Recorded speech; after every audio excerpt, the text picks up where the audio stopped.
Cool. And we are live. Hi, everyone, and welcome to the free Assange online vigil series. My name is Taylor Hudak, and I'm joined by my co-hosts, Andrew Smith, Christy Doth, and Steve Poikinen. So tonight we will be talking about the latest leak to come from WikiLeaks, which is the Fish Rot Files Part 1. It was released yesterday, and we will be getting into that and exactly what that means, and also the importance of WikiLeaks continuing to publish information. And in addition to that, we are going to also have our first night of a book club, and we are going to be discussing the first few chapters of Cypherpunks, which is a conversation between Julian Assange and 3 other internet, I guess, very professional internet individuals, or who at least have a very strong digital background. And before we get to that, I do want to update you on some stats. Today is day 216 since the brutal arrest of WikiLeaks publisher and journalist Julian Assange. And today is day 3,263 of his unlawful and arbitrary detention. And as for Chelsea Manning, it is day 245 of her incarceration, and she is now up to $136,000 in fines. And of course, we know that continues to increase every single day. So keep those numbers in mind, guys. So I guess we will kick off the evening. I think we wanted to talk about our latest endeavor that we really put into action within the past few days, which is really taking initiative and making an effort to take our vigils to London and take them to DC for the February full extradition hearing in 2020. So we do want to play that video for you all. And of course, as we learn more information about the details of the full extradition hearing, we will update this video with more specific information. So Andrew, if you could pull that up for us so we can play it to everyone, and then we'll probably discuss why we want to go there and why it is important for us to be in DC as well as in London. Yeah, I can't pull it up on my side because it'll make the stream freak out. Okay. But if Steve or Christy could grab it, that would be cool. Sorry.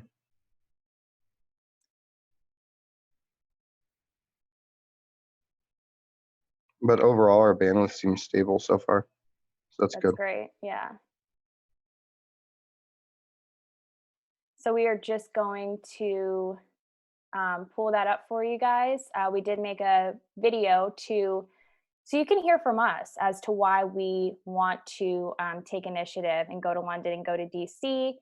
Specifically, Steve and I intend on going to London to cover the extradition hearing for you all, because of course we know that the corporate media will be there, and they are not going to cover this fairly, considering their track record when it comes to reporting on Julian's case and WikiLeaks publications and their active participation in spreading smears.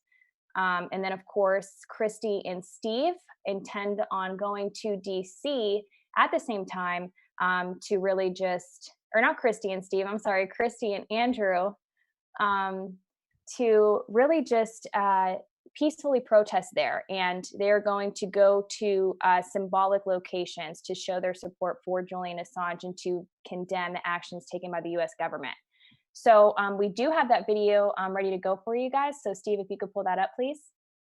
Sure. Thank you. Wow, that was neat.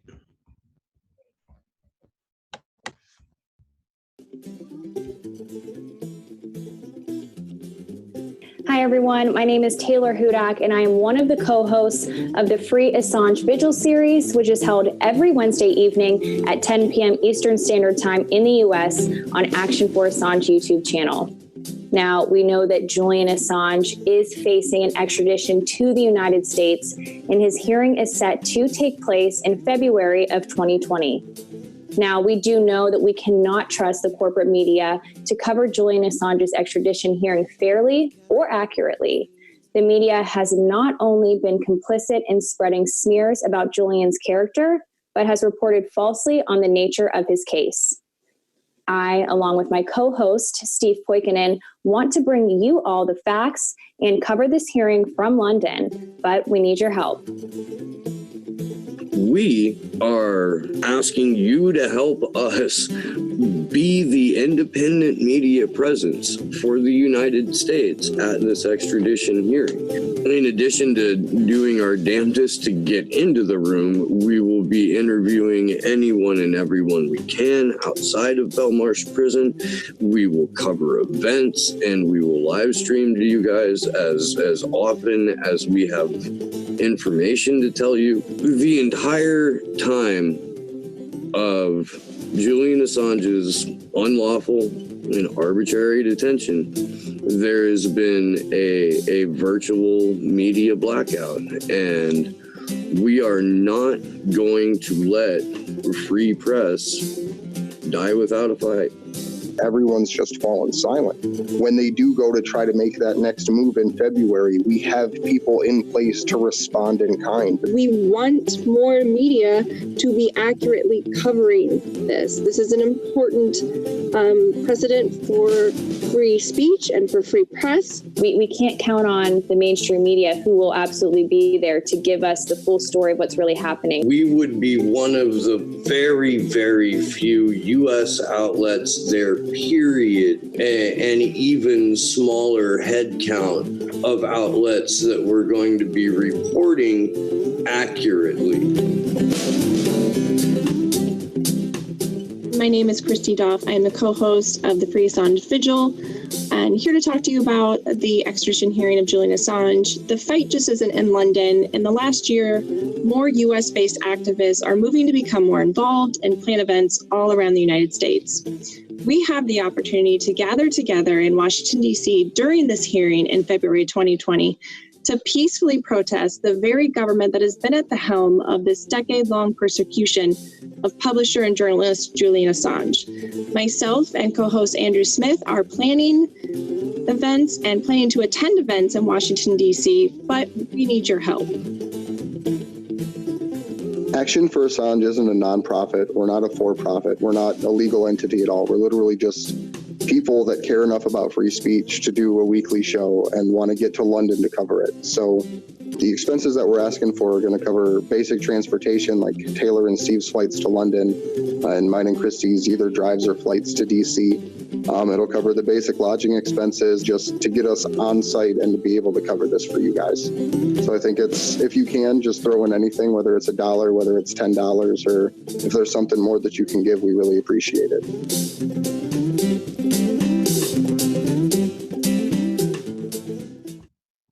Oh, shit. Yeah, so, whoops. Ha. Okay. Okay, so yeah, that was our video. Like I said, we will continue to update it as we learn more about what's going to take place in February of 2020. We did put the link in the chat for you all, and we will, I'm sure some of my other co-hosts will also put it in there as well. Any donation is so appreciated from you guys. And if you can't donate, which is completely understandable, if you could just make sure that you post the link on Twitter, on social media, just to get it circulating for us. That's a huge help, because of course we know that not everybody has the luxury to really help us out. But again, we are so grateful that you guys, watch these vigils with us every week, and that you care about Julian Assange, and that you care about Chelsea Manning, and you want to have the truth. And this is a great way to help contribute to that and get the truth out there, because we want to make sure that the facts are being presented in this case, because I don't see this necessarily being a fair judicial process in February, and that's based upon what we've seen in the past. So if any of my co-hosts want to pick up off of what I said, to maybe add some additional thoughts as to why we're taking this initiative in February. So I was listening to Gordon Dimmick's show yesterday, and he brought up the fact that they were able to petition Westminster to get the court to get his previous hearing at Westminster moved to a larger room, and that he was encouraging everyone to petition Vanessa Barrister or something like that, the magistrate judge that moved the hearing to Belmarsh, to at least move it to the largest room, courtroom A, in Belmarsh. And once again, like it dawned on me that Gordon's about the only guy in the UK that does what he does. Exactly. Yeah. And then I thought about it in terms of how many UKs you can fit inside the continental United States. And then I kind of looked around and realized that it's us. There are people who are content creators who have their own channels, who have been guests here, who do talk about Julian Assange, but they're not trying to get to London to cover it. It's us. That's like, and I don't, um, I'm not proud. You know, I'd like to have company. I'd like to feel like there would be, you know, some familiar faces there. But you get roughly, you get however the BBC wants to slant it. You get however the Australian broadcasting company wants to slant it, and maybe one of the major mainstream outlets to do one report that everybody bases their report off of.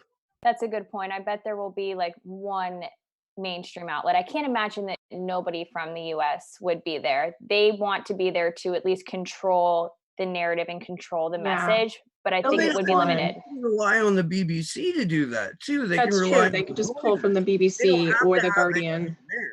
All they have to do is go to one of their fucking CIA Pentagon outlets like Reuters or AP and base their entire reporting off of the 3 paragraphs that Reuters or AP would deliver. And that's fucking it. And that's how the narrative gets spun. And if you look at every other part of the trial, the American media doesn't show up. Like Julian Assange being taken out of the embassy, that was literally the only time that they pulled all the reporters and everybody out of there. It was only Rupley that was left. This latest court hearing, it was only Rupley that chased down the van to get an actual picture of Julian Assange. So there's literally 4 outlets that are doing this, and then us trying to get over there to cover it accurately for the United States. So yeah, and we understand that what we're asking is a lot. It's a lot to send 4 people to London, and so you know, we talked about this before, that the idea was floated about more action happening in DC that week, and so we talked about it and decided we should try to split up and you know, stream together in 2 locations if we can, or we'll do separate streams. But yeah, because we want a lot of the American supporters to feel included, and a lot of supporters are volunteers like us. They don't have money to go to London and be outside Belmarsh all week either. So we're kind of trying to meet everybody where they're at, and I think we can do a lot of really good work in DC.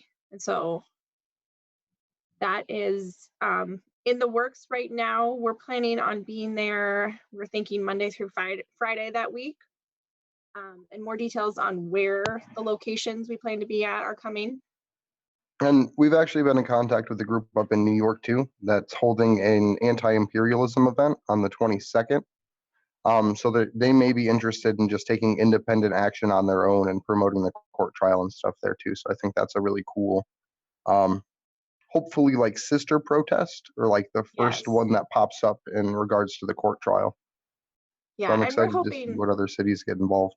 exactly. Yeah, we want obviously it could be difficult for people to get to DC too. So we want people to take action where they can be, and the more people that come with us, awesome. But if you can't, take action where you are, and we'll help promote it and publicize it and get those photos out there and videos out there. So we just really want to inspire everybody during this week.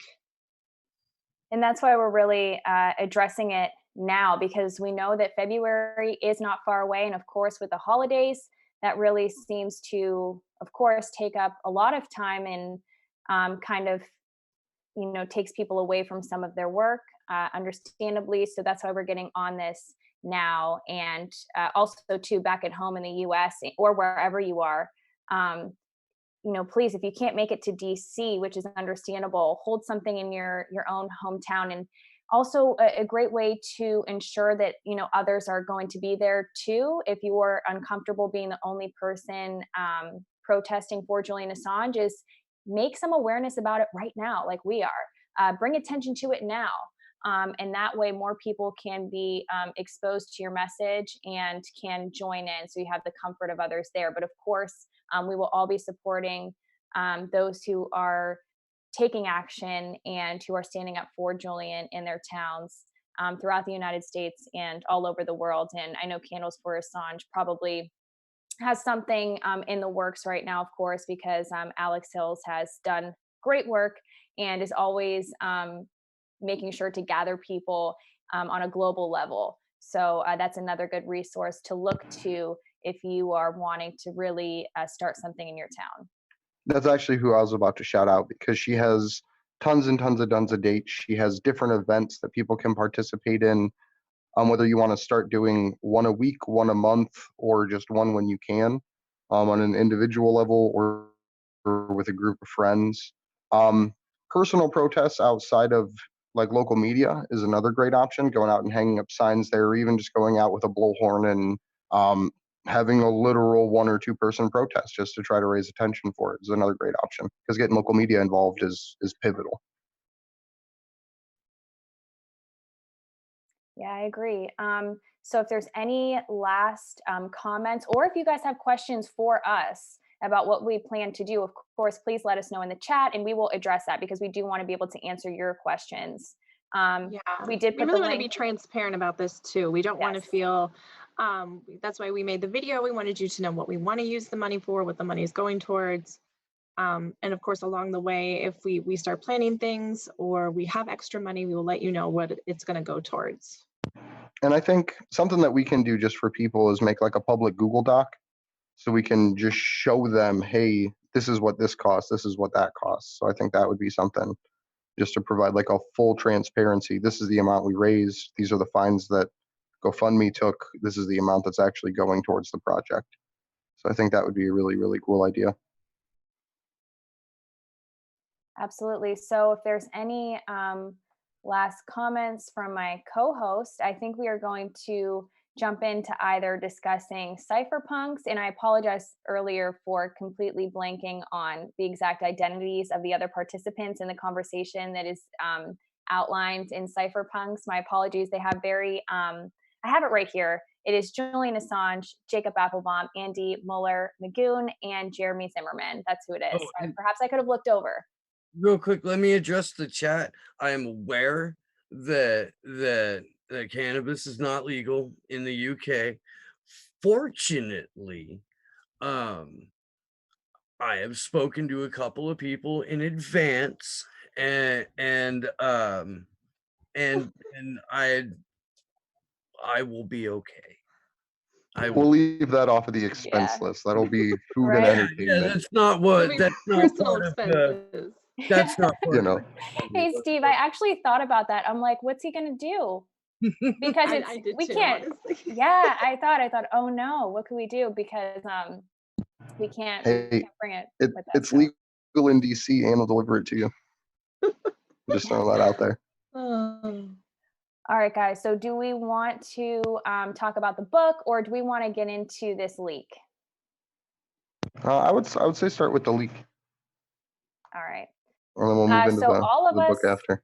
Okay, so we're going to start with the latest leak to come from WikiLeaks. And I just want to point out, too, that this is very significant. Of course, we knew that WikiLeaks was going to continue their work and continue their publications, but to really see them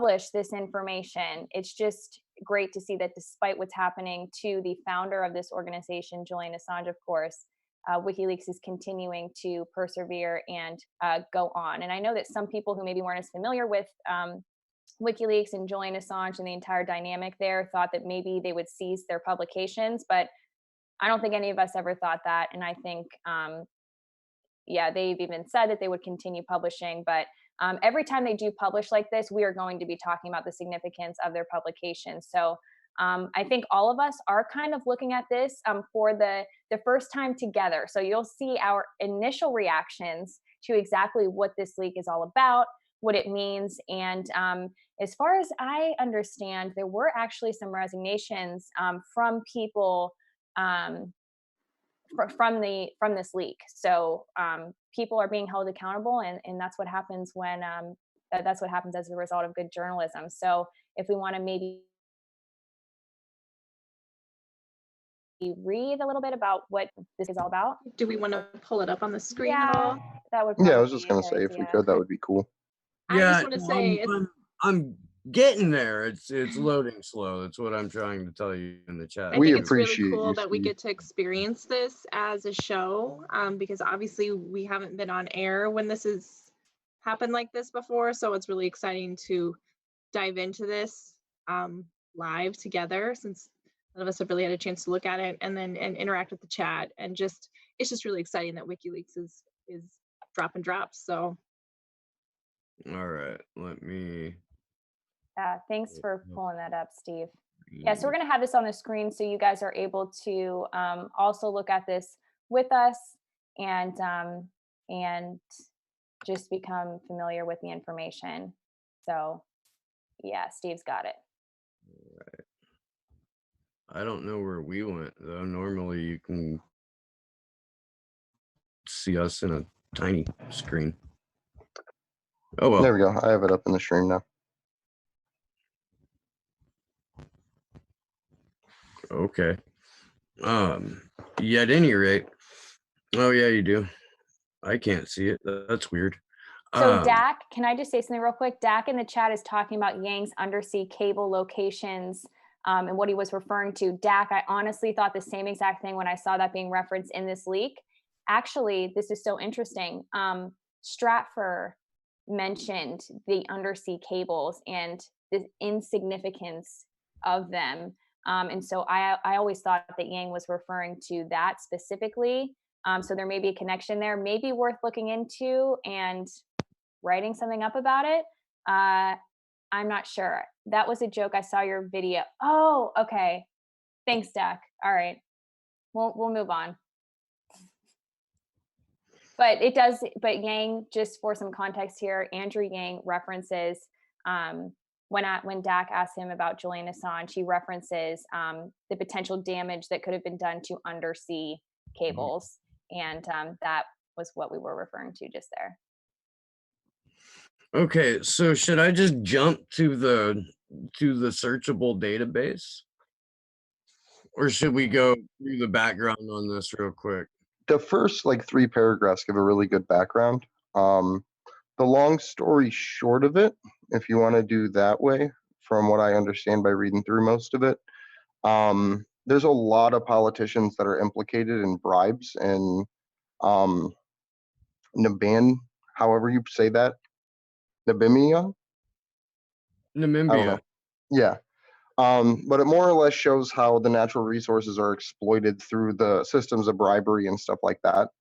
And it shows how it's like an international process to where it's a company that's based out of Ireland that's exploiting the resources out of Africa and then funding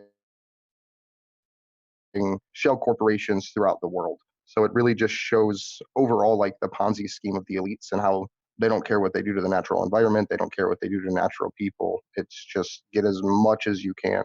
Like right there in the middle of that paragraph. Samherja currently has operations in Iceland, Germany, Poland, UK, the Faroe Islands, Canada, France, Spain, Portugal, as well as Namibia. The company has been fast growing over the last 2 decades and has a turnover in the excess of $700 million. And all that money has just been stripped right out of the country. It's just been picked up and moved just completely outside of the reach of the people that are there for the benefit of their infrastructure. So that's really what this shows, is just the cultural exploitation and the ability for the elites to just buy populations of people and strip the wealth from their communities. And let's go ahead and read this one more paragraph down, and then we'll jump to the documents and whatnot. The documents were provided by Mr. Johannes Stephenson, the former managing director of Submerging operations in Namibia. He has decided to come forward as a whistleblower and testify about the activities of the company. Mr. Stephenson is also cooperating with anti-corruption authorities and police in Namibia who have been investigating the case for close to a year. The Namibian authorities have sought assistance with the investigation from their counterparts in Dubai. Wow. Mauritius, Cyprus, Norway, and Iceland. The reason for Norway's involvement is that some of the Cyprus-based companies belong to Smergy used Norwegian bank accounts to transfer funds. So this is a straight up whistleblower. Congratulations, fucking props to that guy. Right? Like, that's a big step too, because that guy was probably making a lot of money doing what he was doing. And if he would have kept his mouth shut, he would have just kept going with the gravy train, essentially, as the managing director. So for him to actually have the personality to be able to stand up and say this is wrong is incredible, because there were so many other people there that saw the exact same things happening that just decided to stay silent. Titties. Yeah, there's a lot of countries involved in this for this to get blown out of the water. So if anyone has any suggestion as to where to cruise, shout it.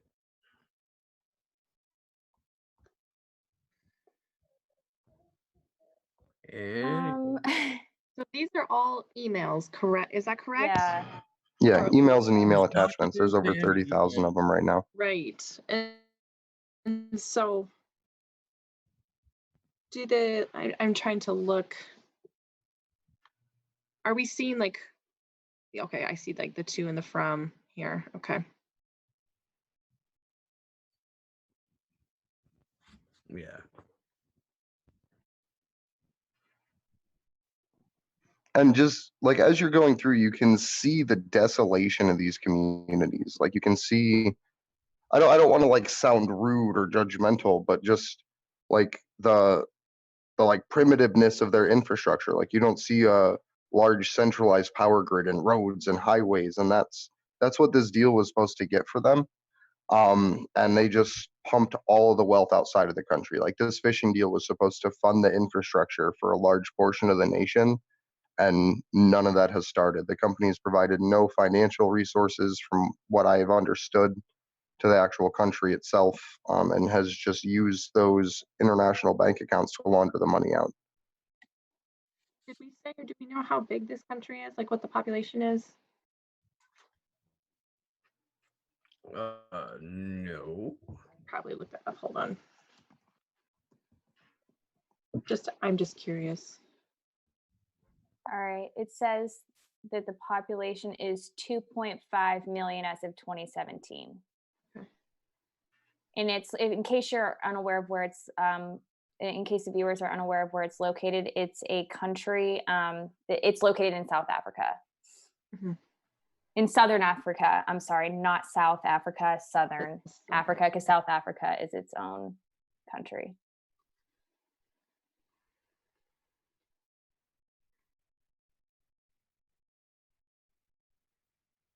Yeah, and it's on the Bribe customs.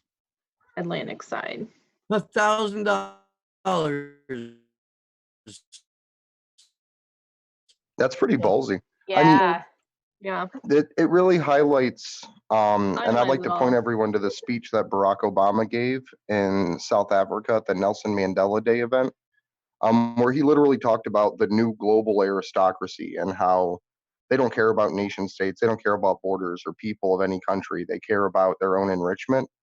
And for them, paying bribes is literally just a part of the process. Like that's how the system functions behind the scenes, is you just pay people off. If there's something you want, there's someone you can pay to get it.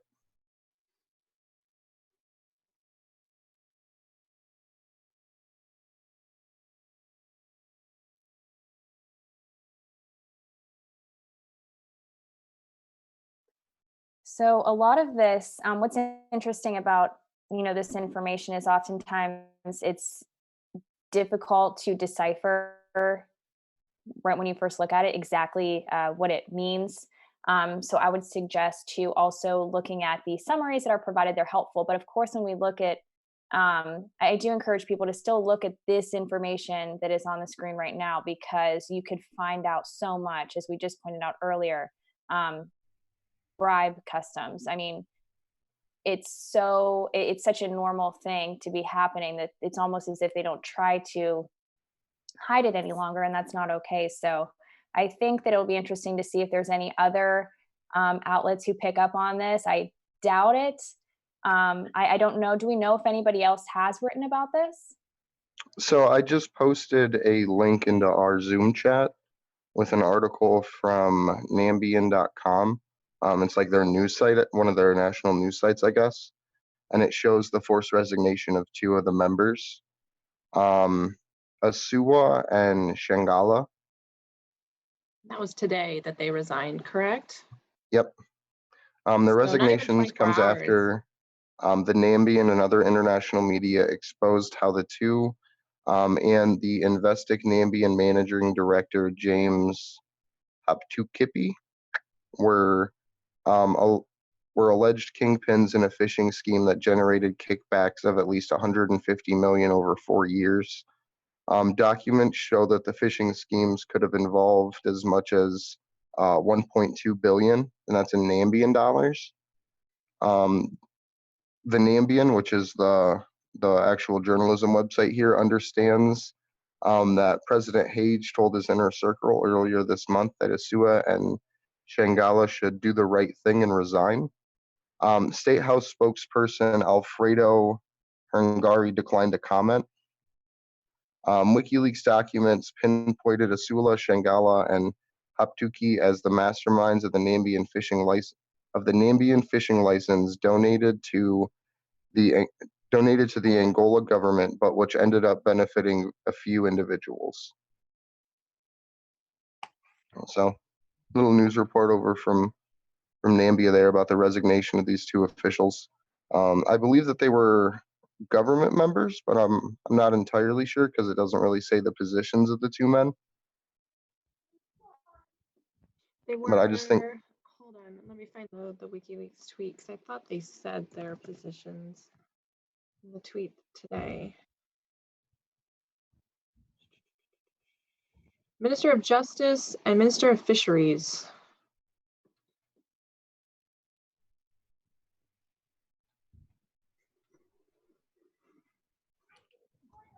And I would imagine if there are this many countries and people involved, they may not be the only ones resigning after all of these are really vetted through. If there are other names being named here. and a great resource to find stuff like this, for the documents to do research. Reddit's probably one of the more active places that people dig into these, but I don't think there's an actual Reddit subsection for fish rot yet, from what I'm seeing. It's just in conspiracy, whatever, WikiLeaks and Julian Assange for the subreddits. Well, and here's the opportunity for the independent media to shine.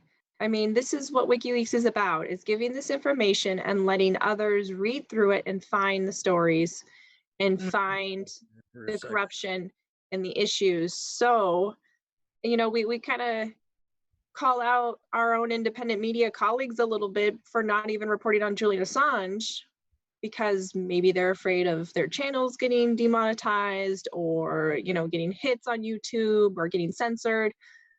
Well, you know, let's see who ignores this and who starts digging deep into this. Yeah, that's a good point, because again, I think that also addressing the leaks and the value of the information that we're able to learn because of Julian Assange is just as important as discussing his situation as well. Of course, it's very, you know, different, and I don't want that to be taken incorrectly. I don't. Okay, yeah.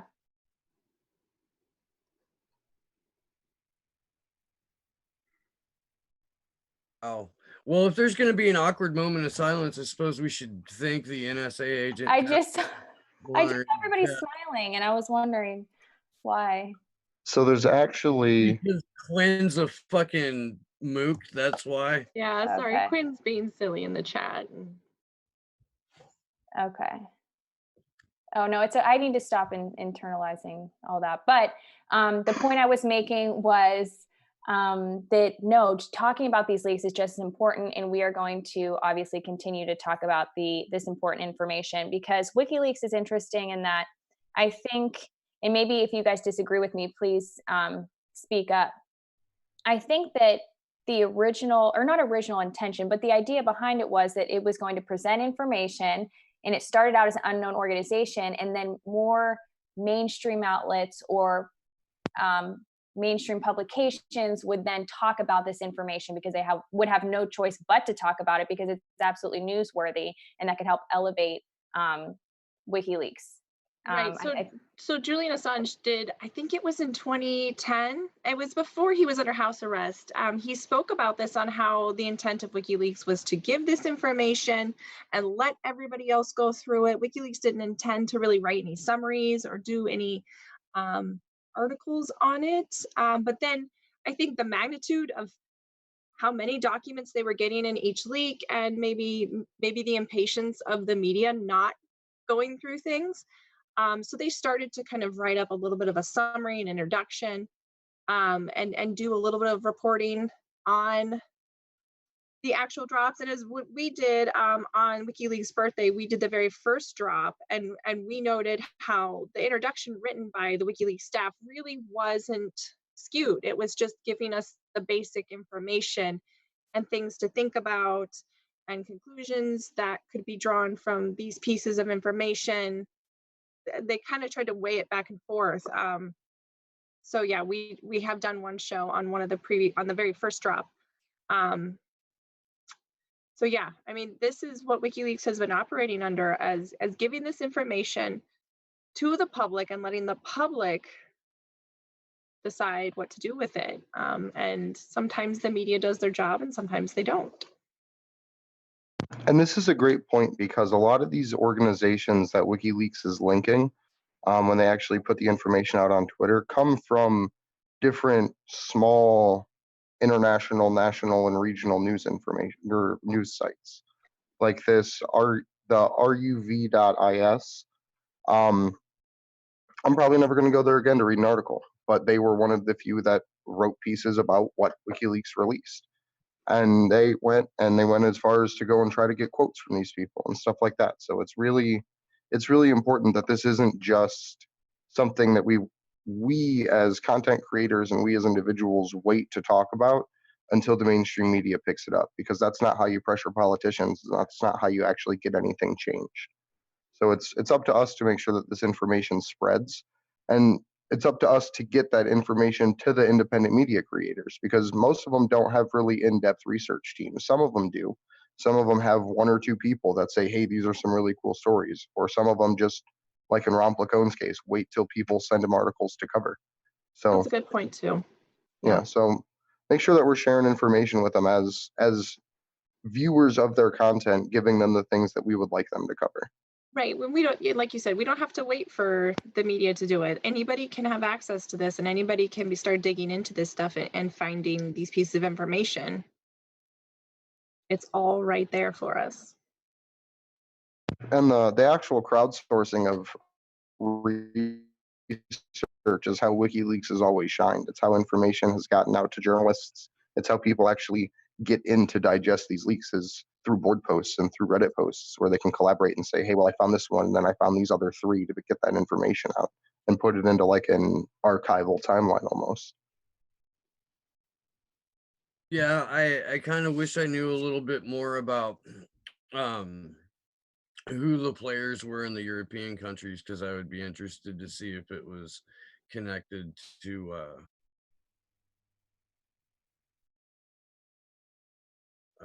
the money behind or Greta's thing, and That would be how very that all interesting. works. So if Court Morningstar happens to be watching the vigil tonight, maybe look into that so I can read your stuff, because it's awesome. By the way, if you're not familiar with Cory Morningstar or have read anything out of The Art of Annihilation, you should go check that out. She is incredible. It's my plug for the night. So I think it's important to note that within 24 hours of these drops, we've already had two resignations in this country, and how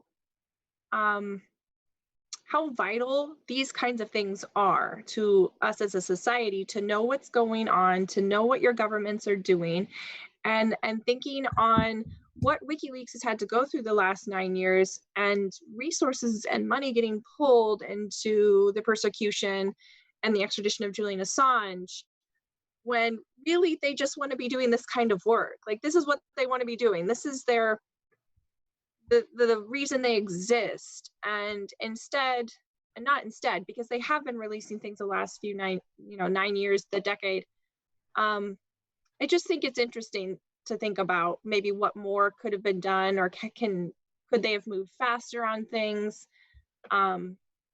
Because 30,000 documents, that's a lot to verify. That's a lot to make sure this is all real, this is all legit. That's a lot of resources, and I'm sure they're under a lot of strain, and having their editor in an embassy for 7 years, and then going through this, he's stepped back as the editor, but I just think that perspective is interesting in this to think about.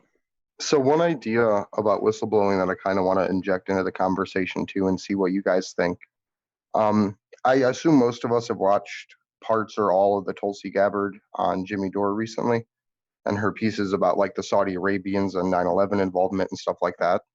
Why do you think she hasn't released that information to WikiLeaks yet? As someone who has access to that classified information, who understands that you can't classify crimes, which is what this is literally just government corruption and crimes being classified. So why do you think it is that no one in government has released this information to WikiLeaks to be put out to the public yet? I mean, I obviously can't, speak for her. I don't know. I think that's more of a personal thing. I think it may be a fear of risk associated with it, even though we know that WikiLeaks protects its sources to the greatest extent, and also there's a very secure platform to release the information. So I don't know. I think that's really difficult. Well, she's running for president, and now that she's come out against it, I mean, if it is leaked, it could get drawn back to her and ruin her chances. And maybe that's part of her hope, is that as president, she will be the one to release that information. But I think, there's some risk. I just see it as like, hey, here is transparency. Like, here's this thing I'm fighting for. It's classified. Does she shouldn't have be like the actual information, or is she saying this should be released? I don't know. Okay. But I'm assuming as a major in the Army and as someone on the Foreign Affairs Committee, she would have access to some classified information that would provide that for her to be able to speak about it in the way that she does. Okay. So I don't think she's it would- chasing ghosts essentially, but I don't think that information's not out to the public yet. And it's something that in more or less an email, just copying files and sending them to a publisher would get them out there.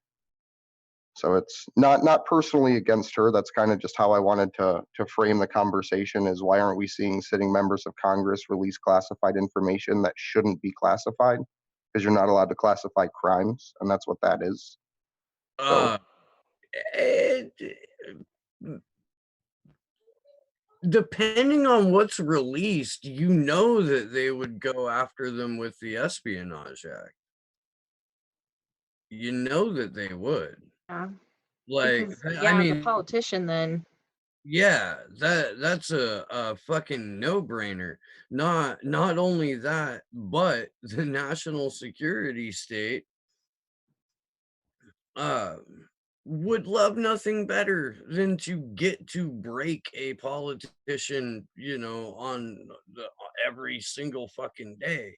but one who decided to delete classified information that really fucking countered the narrative that blew a hole in it. Oh man.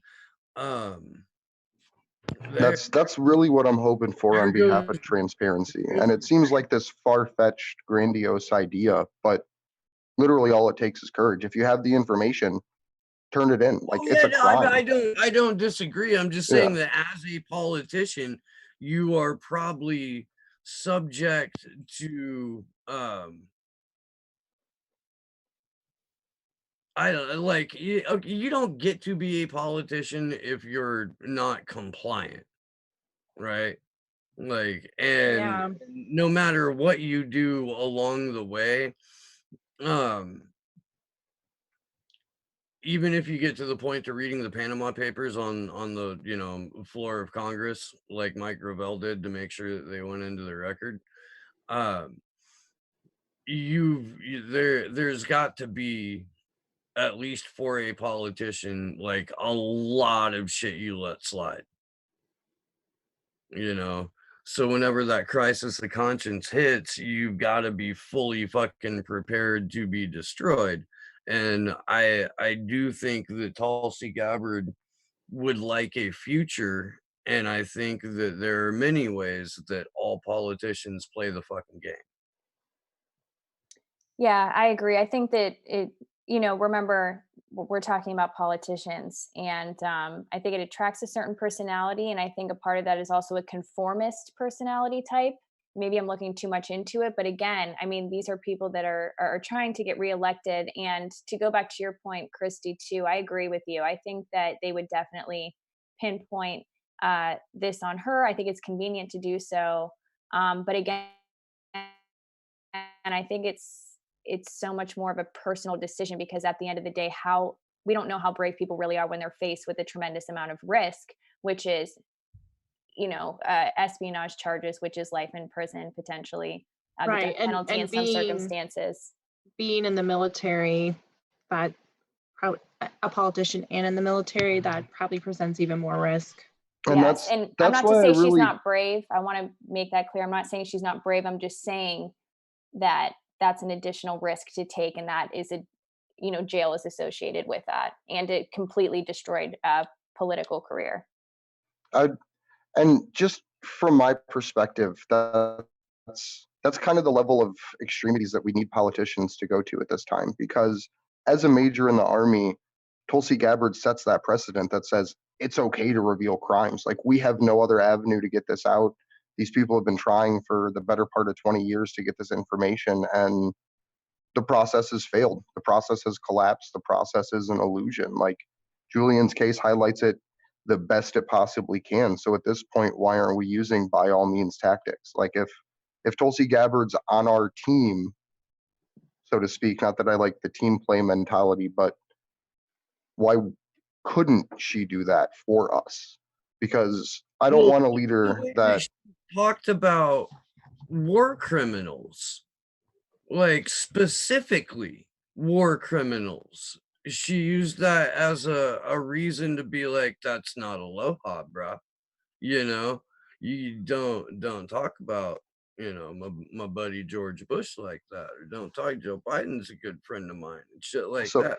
So so Dak did clarify for what he knows. He said she does not possess the information. She is demanding the government release it, which is fair. I was just trying to go to the bigger point of these people need to just release the information themselves, and I because don't disagree with that yeah, at all, Andrew. I don't. I mean, you're right. Like that's what something of that scale needs to happen in yeah. order to just fucking rattle most people out, and even then how it would be spun would be fucking tremendous. Like but And I don't even mean it as like Tulsi a dig Gabbard against being her. caught It's just in something that I hope to it see. releases classified information about the Saudi connection to 9/11, you know. Mhm. Um, I mean, how long did it take before the world figured out publicly that the Nazis burned down the Reichstag to essentially kick off the full invasion of the Third Reich into Germany?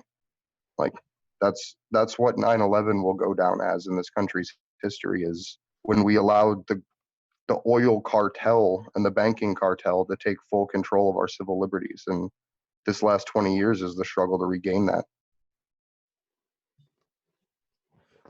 That might be a good way to transition into the beginning of cypherpunks. I would just like to say that it's fucking insane that there are still people who are walking around trying to act like what's going on in Bolivia wasn't a coup, and that the narrative around that is being spun so fucking hard, especially right after they found the White Helmets financier suicided from a balcony in Turkey in his own house.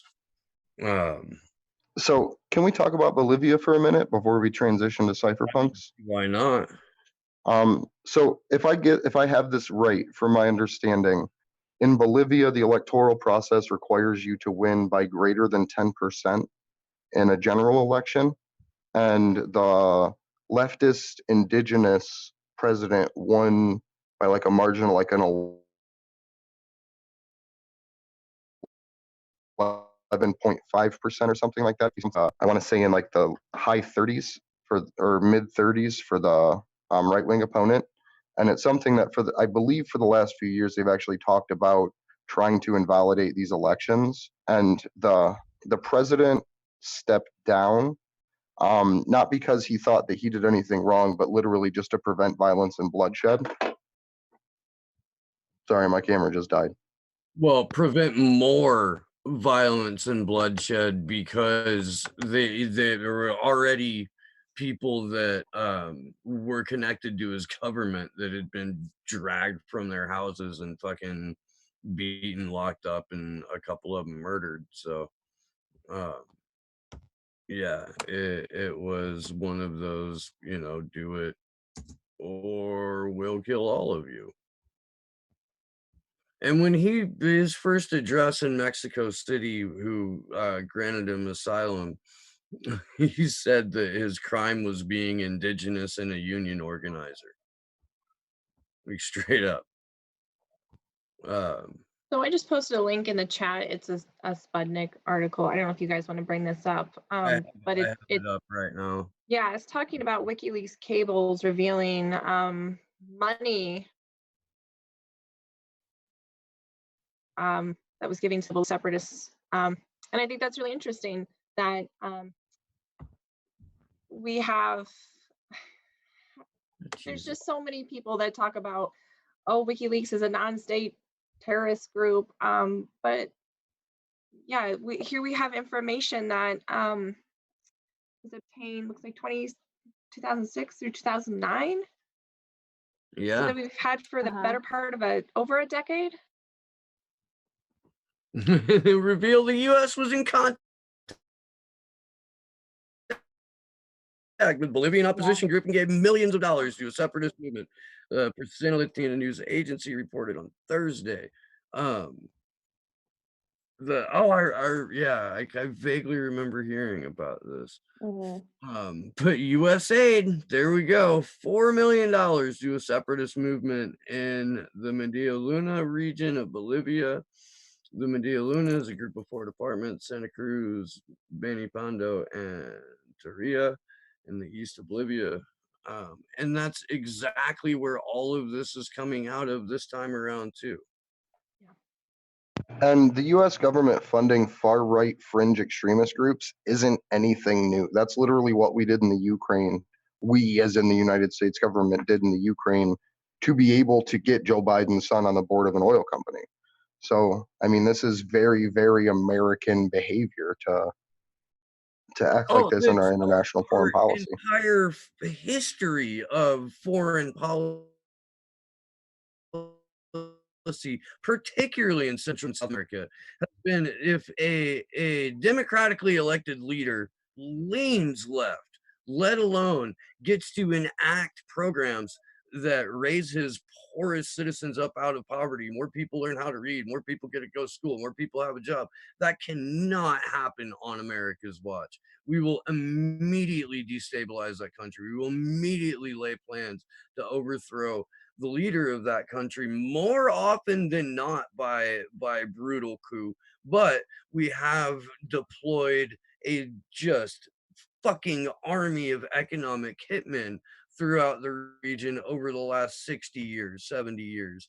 We've done that anywhere and everywhere, a step towards people, mostly indigenous, gaining some fucking agency.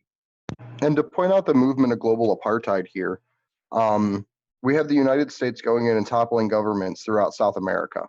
And then we also have the United States taking the people that are now in desperate conditions because we collapsed their government, that are coming here to seek shelter and refuge from the violence that we've caused in their country, and then rounding those people up and putting them into camps. And those camps are now being moved to government black sites where no politicians or journalists are going to be allowed to get in to see them.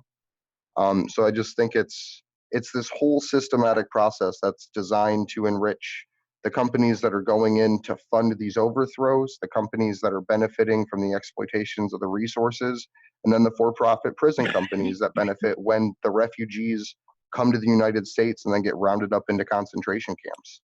So I think pointing that out is a really important factor in all this too. Definitely. Can we talk a little bit about what is so valuable with Bolivia to the Oh US yeah, and the absolutely. lithium, just to bring that point out too? Yeah, I did a show about this the other day, but Common Dreams has a pretty extensive article about it. Bolivia is home to 60 to 70% of the world's lithium reserves. Lithium is a key component in all kinds of batteries, but it is the key component to smart car batteries. And if you which has always been the rub with that, like, you've got to put this horrific battery into your car so that you can get off fossil fuels, but where does the fucking lithium come from, and what are the conditions in which it's extracted, and how are the people who extracted treated, and like that never figures in to hopping into a fucking electric car. What companies have connections to the lithium companies? Is this like, I don't want to accuse anyone of it, but just the way you described it made me think of like this is Tesla's first war. Well, And I was just wondering if the company that extracts the lithium is in any way involved with like GE or GM or any of these other big battery makers. Jason Burmis did a short clip called Elon Musk Agenda Finally Exposed. I haven't watched it. I saw the title of it right before we went on. Let me see what I can't find. I don't know if I watched like the first half of it. It was one of his like walk and talks. And he was talking, I don't the lithium war going on right now, but about the just what Musk is doing with Skynet, or more whatever he's calling it, Skylink, the neural link, and then the connections with the vehicles, and his push for like the standardization and implementation of automation. So right away when you type in Tesla and lithium in Bolivia, all kinds of articles pop up.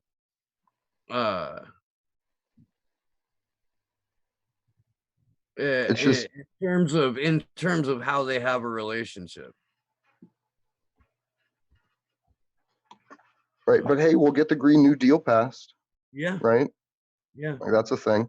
Like, we'll be able to now profit off these exploited countries. Yeah, these conflicts are always either about land, resources, as it is in the case here, or religion. Of course, we see that being a common theme. But lately, it's definitely been about resources. So again, too, with this reminds me also a little bit about. It kind of reminds me of Ecuador as well. Of course, when Rafael Correa was president. We didn't overthrow him, but of course, Lenin Moreno, got into power, and you could see that U.S.-Ecuador relations started to improve greatly because Lenin Moreno was much more willing to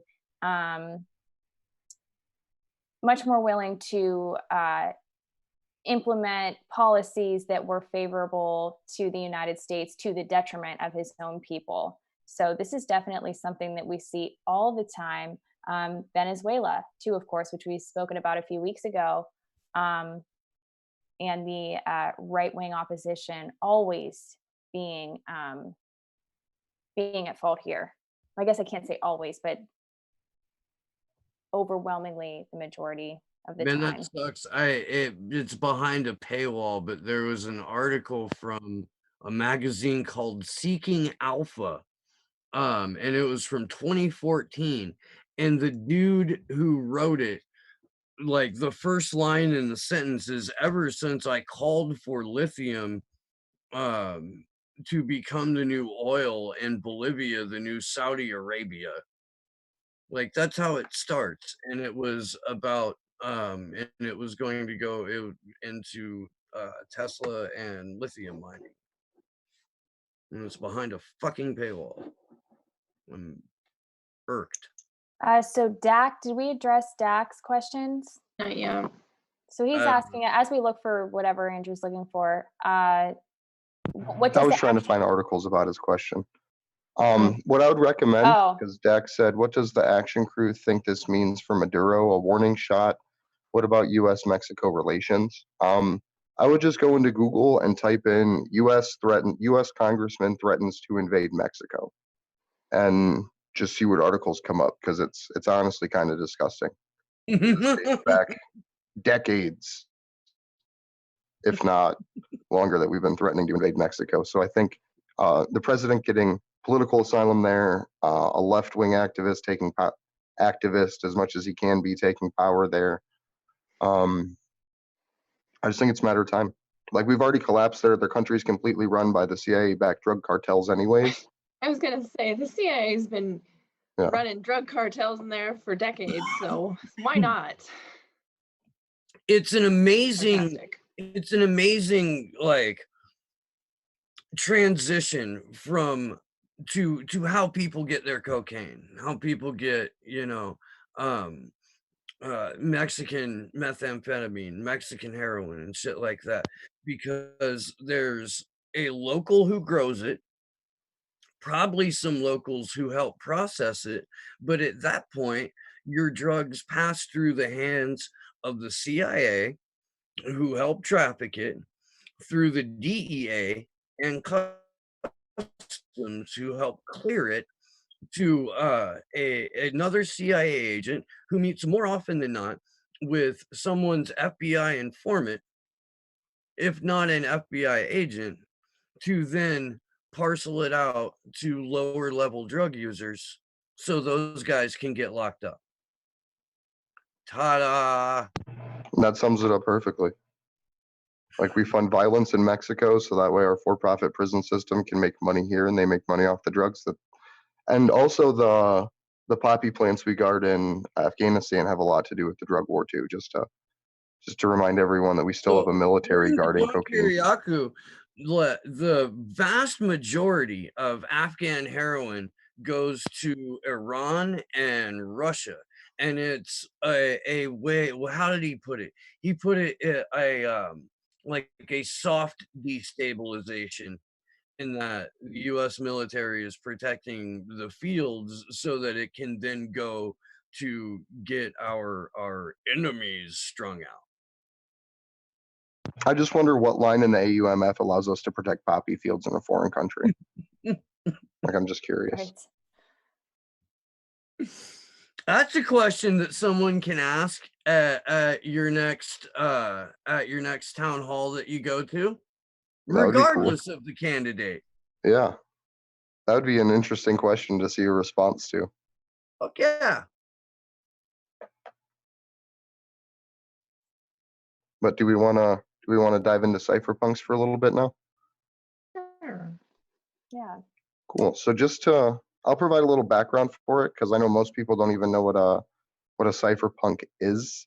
More or less, in basic terms, a cypherpunk is someone that uses encryption and computers to their own benefit to hide themselves from governments and multinational corporations that seek to spy on them. So it's more or less people with the ability to just obfuscate themselves on the internet, as incredibly hard to do as that is.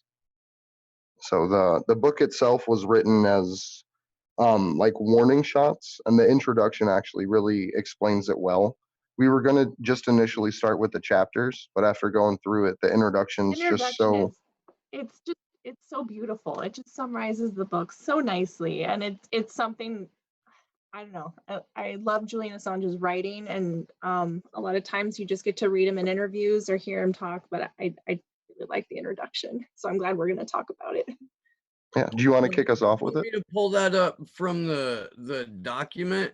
And also, too, he is so skilled at explaining very complex concepts, especially when it comes to the internet and privacy and just digital anything that has to deal with technology. He explains it so well. So it's not only his writing that's really great, but you understand what you're reading.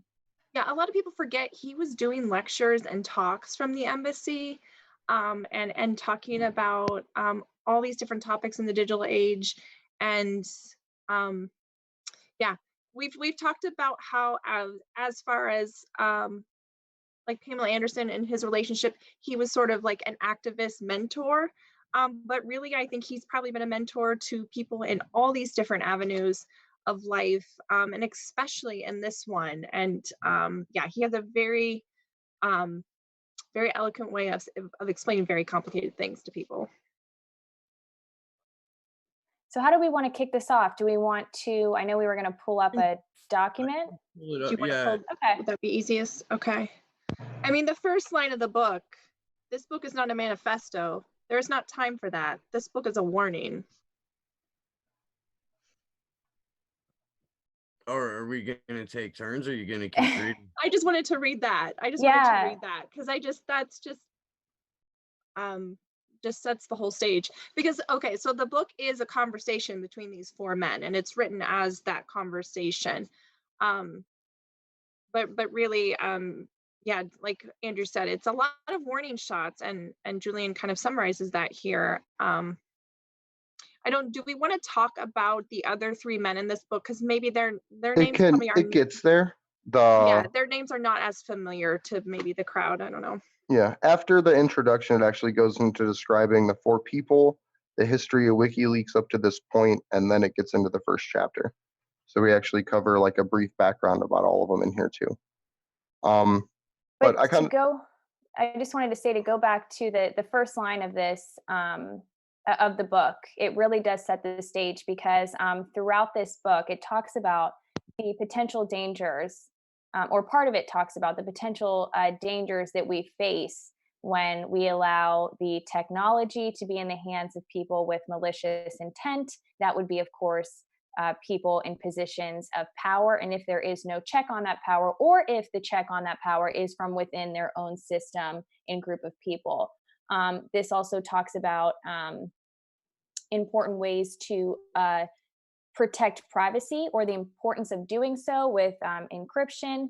And then also it does get into the surveillance state, and really the global surveillance industry, which we are very much living in.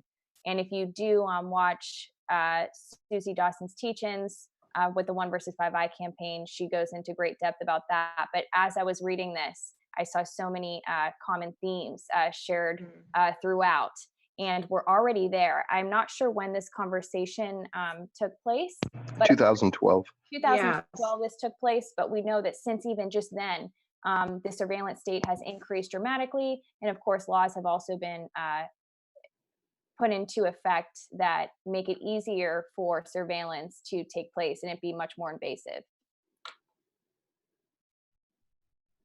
So I went through here, and this is just like my personal notations. And I'll kind of I'll read some of them. I won't read all of them, but The world is not sliding but galloping into a new transnational dystopia. This development has not been properly recognized outside of national security circles. It's been hidden by secrecy, complexity, and scale. The internet, our greatest tool of emancipation, has been transformed into the most dangerous facilitator of totalitarianism we've ever seen. The internet is a threat to human civilization. And really what he's getting at and what he points out here is just the simple fact that the internet went from a tool that was built and sold as a purely civilian space, that this was not a military tool, this was not a government tool, but this was a tool for human interaction and organic growth as it was first formed. And then over a period of time, and it really started ramping up in the 90s after the encryption laws got put in place, to where the internet has become more or less a weapon against people that allows the state to control information and target specific individuals rather than having to worry about like whole specific crowds.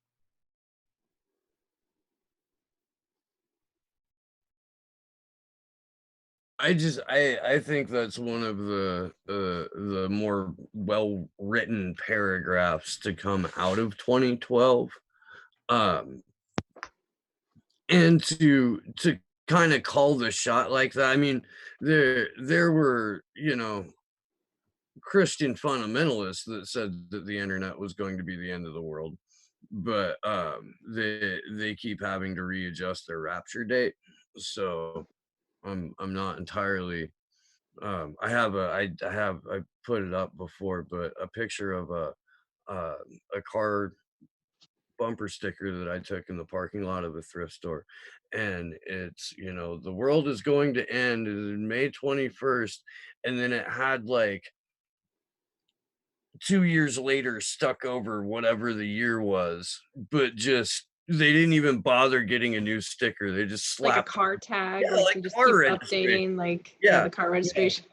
Make sure you update your rapture this year. Get all your affairs in order again. Well, in Yenny, 2000, everybody thought the world was going to end Yeah, because the of Y2K. yeah. I was in Atlanta, Georgia for a widespread panic shows over New Year's. It was freaking rad. And just to point out how panic is manipulated and works, we don't have people ringing the alarm and screaming about the death of free speech, but you have people ringing the alarm and screaming that we're not going to have a planet to live on anymore. I'm not an anti-global warming propagandist. We have fucking destroyed our environment. But the fact is, there are things that come before that to be able to talk about the fact that we've destroyed our environment in the ways that it have happened, that we can't communicate effectively if we don't have the ability to get around narratives and not have to curtail to government power to have conversations about the pollution and about the effects of corporations like that big fishing industry has. So I think it's important to point that out too. Don't let your fear be herded. Don't let your attention be pulled off of large issues because there is another one that seems so much more existential. So just 2 Yeah, cents our there. ability, I agree with you. Our ability to communicate privately and freely and have access to truthful information is important for any issue that we are concerned about. Because, of course, if we don't have access to the truth, then there's nothing really matters then. If you don't, or if that message is being manipulated and controlled. But to go back to the chapter that we were just referring to, if you want to read a little bit more and maybe discuss some of the really standout passages here. Going back to the shots being called, left to its own trajectory, within a few years, global civilization will be a postmodern surveillance dystopia from which escape for all but the most skilled individuals will be impossible. In fact, we may already be there. This is fucked up. No description of the world survives first contact with the enemy. And that's like with Susie Dawson, her 1vs5i campaign just points that out so explicitly. And I just want to pivot to that for a second because it's true. Like the ways and means and belief systems that these people have to have and hold to actually do this is fucking monstrous. And that's why it requires people like Julian and like literally everyone watching this stream right now to fight back against this, because it's like it's not going anywhere unless we make it leave. Whoa, Jeebus. Wow. The screen was going wonky there for a second.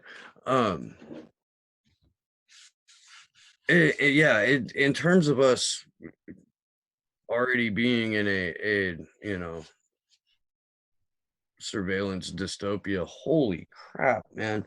You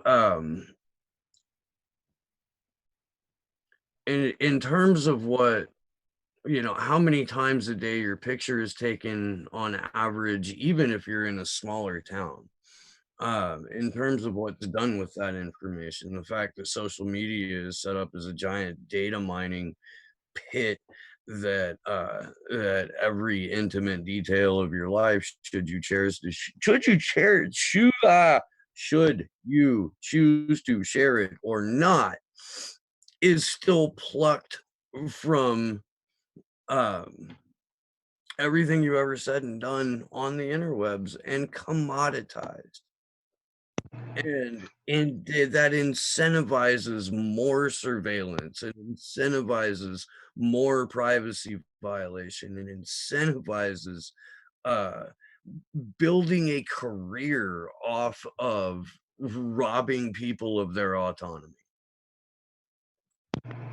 If we could hop back into the book, the next section there in this introduction really highlights the situation that we're in best and what the 2016 elections really revealed. The next section or the next highlighted section? The next like highlighted part that I like bracketed. We saw the merger between the existing state structures. That's what I have pulled Yeah. up. So we saw that the merger between existing state structures and the internet created an opening to change the nature of states. First, recall that states are systems through which coercive force flows. Factions within a state may compete for support, leading to democratic surface phenomenon. But the underpinnings of states are the systematic application and avoidance of violence. Land ownership, property, rents, dividends, taxation, court fines, censorship, copyrights, and trademarks are all enforced by the threatened application of state violence. Most of the time, we are not even aware of how close to the violence we are, because we all grant concessions to avoid it. Like sailors smelling the breeze, we rarely contemplate how our surface world is propped up from below by darkness. In the space of the internet, what would be the mediator of coercive force?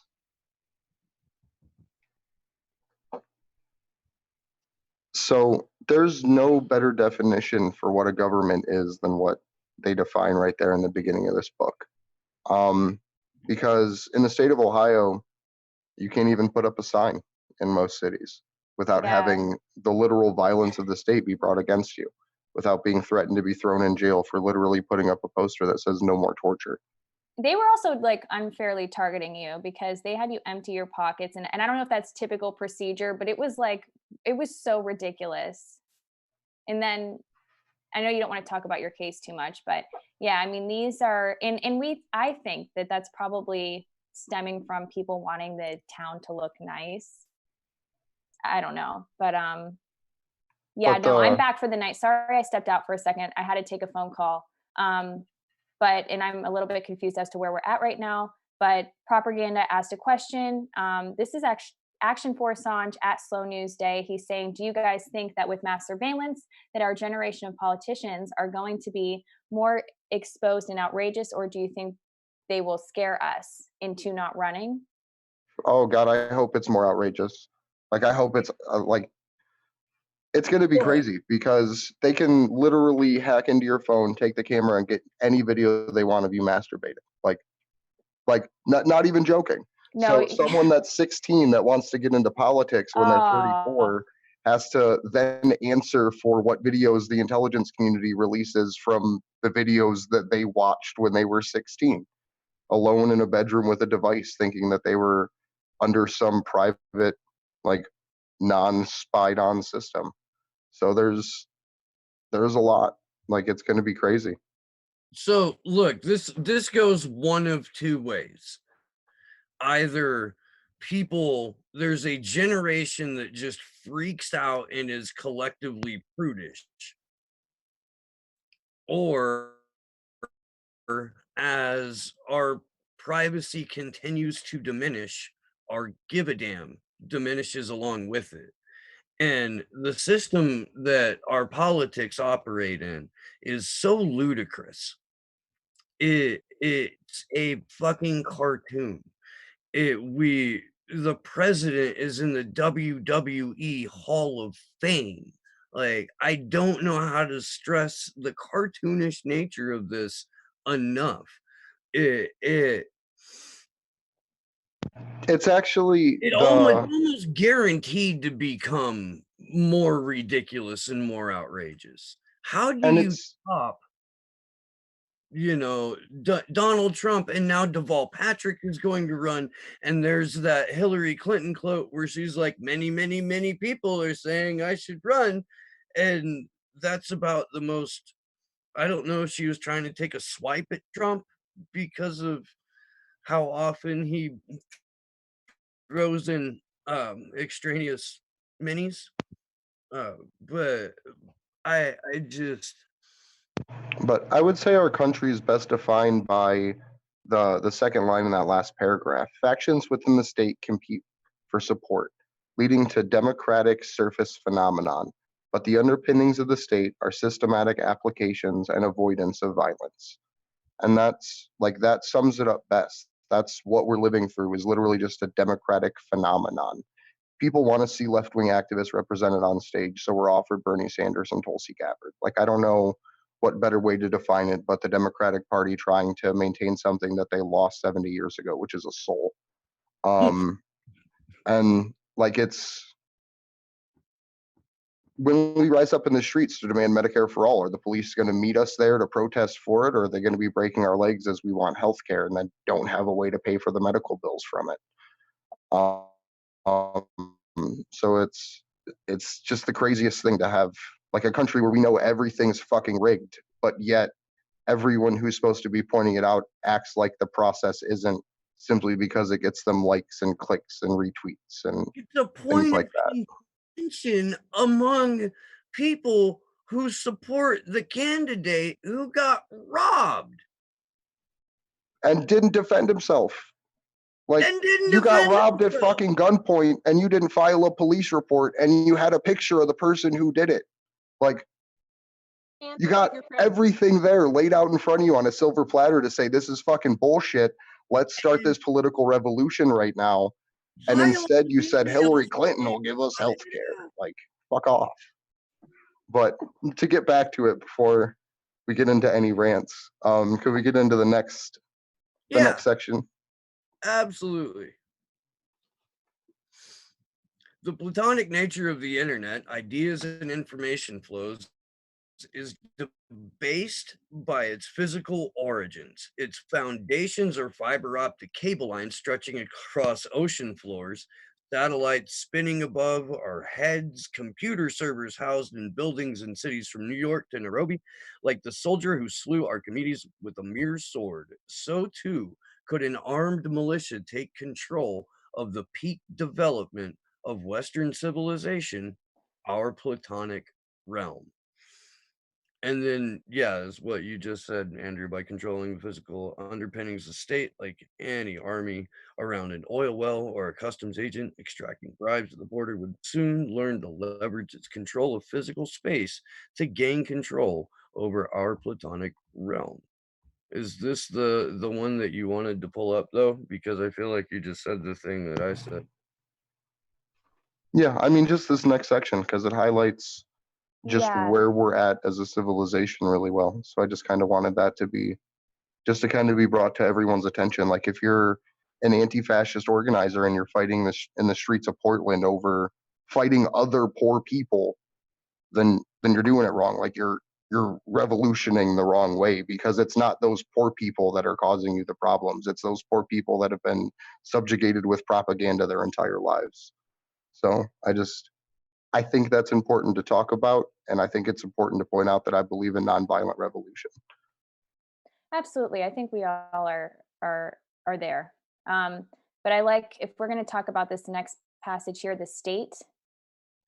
Do we want to get into that? The state would leech this. Yeah, because this is what Susie talks about every single Yeah, time she releases a 1 versus 5 eyes, is this next paragraph here, and then the final bottom part is a solution on how we can resolve it.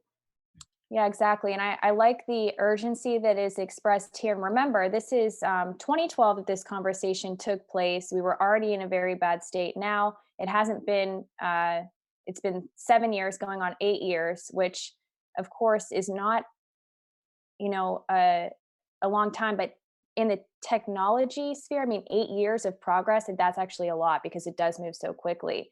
But all of this is true information, and everybody out there who's looking at this here and seeing that this says the state would leach into the veins and arteries of our new societies, gobbling up every relationship expressed or communicated, every web page read, every message sent, and every thought Googled, and then store the knowledge. And then it goes on. Billions of interceptions a day, undreamed of power in vast top secret warehouses forever. We're very much already living in this reality, and we know this because of the NSA's own documents. It is fact. These are things that can no longer be disputed. It's no longer a belief system to kind of think this is going to happen or that it is happening. We know this because it is in the record. So anytime you guys are met with people trying to maybe pin you as being a conspiracy theorist or asking, well, how, this sounds ridiculous, their own point, always preface it with, we know this because the NSA's own documents. And I could imagine how much of a better world we would be in a better state if we took these warnings seriously. And that's why we're talking about this tonight. And I know that you guys as well do see this as urgent. So the next part in this that I want to talk about is the one there it says, but we discovered something. Our one hope against total domination, a hope that with courage, insight, and solidarity we could use to resist, a strange property of the physical universe that we live in. The universe believes in encryption. It is easier to encrypt information than it is to decrypt it. And that's one of the reasons that I try to plug encryption so hard on the show. That's why we brought Sean O'Brien on, is because it takes a level of individual targeting that they may or may not have the ability to do on mass scales yet. Like Vault 7 was a great way to get a lot of these issues fixed and patched for vulnerabilities. But if you just encrypt everything, the messages that you send to your mom, the messages that you send to your activist friends, and then make the CIA and NSA get into your device to literally see cat memes. Congratulations, you just made that agency waste time, money, and resources to see grocery lists and shit like that. And something else too, the way surveillance works is 3-step, and or 2-step. It got revealed by Edward Snowden. So if they target you as an individual, they have the right to target the people around you, and then the people around them.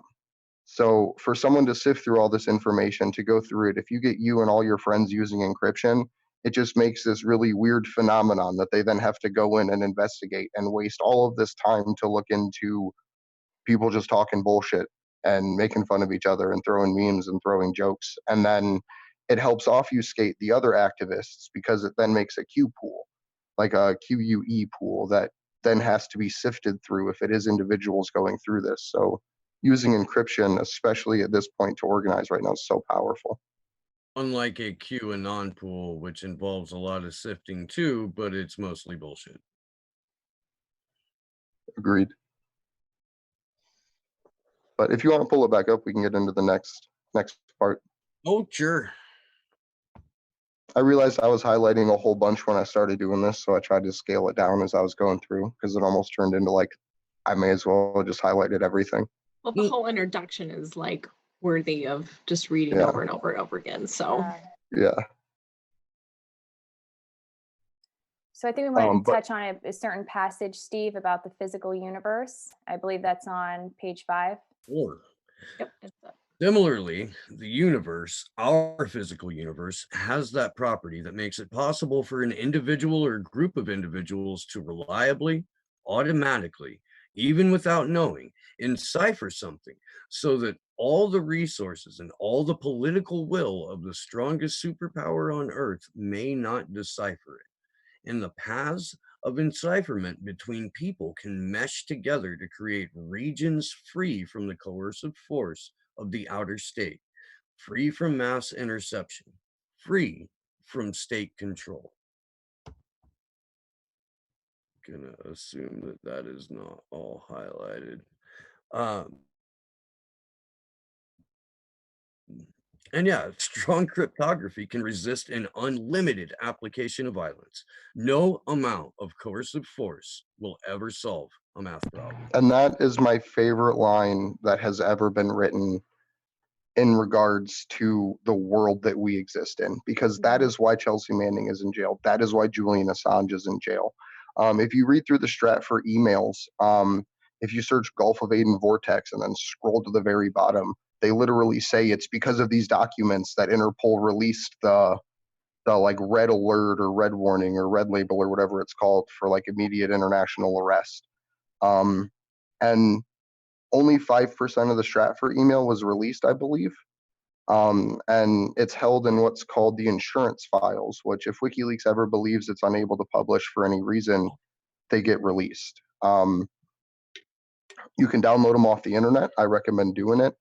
But the fact that you have Chelsea Manning, Jeremy Hammond, Julian Assange, all in maximum security prisons designed for terrorists is really, really telling. There's a line just above the last one. Cryptography is the ultimate form of nonviolent direct action. That kind of goes hand in hand with the math problem quote, but I think that as an activist, that's like a really important line.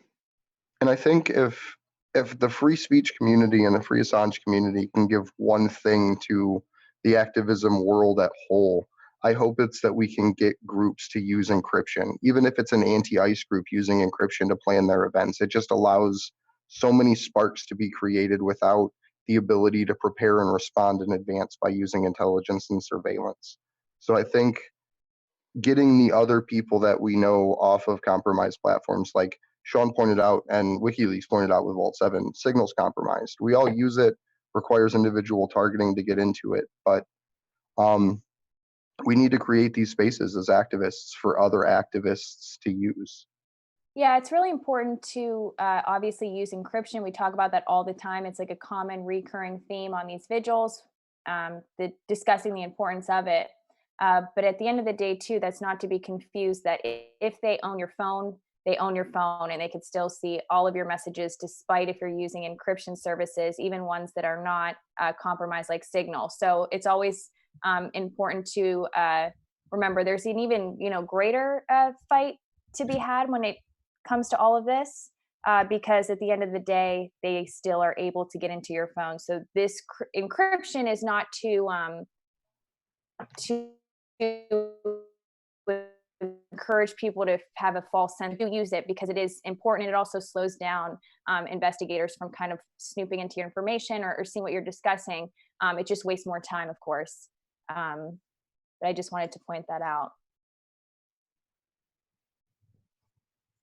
Yeah. Do we want to jump back into the next part?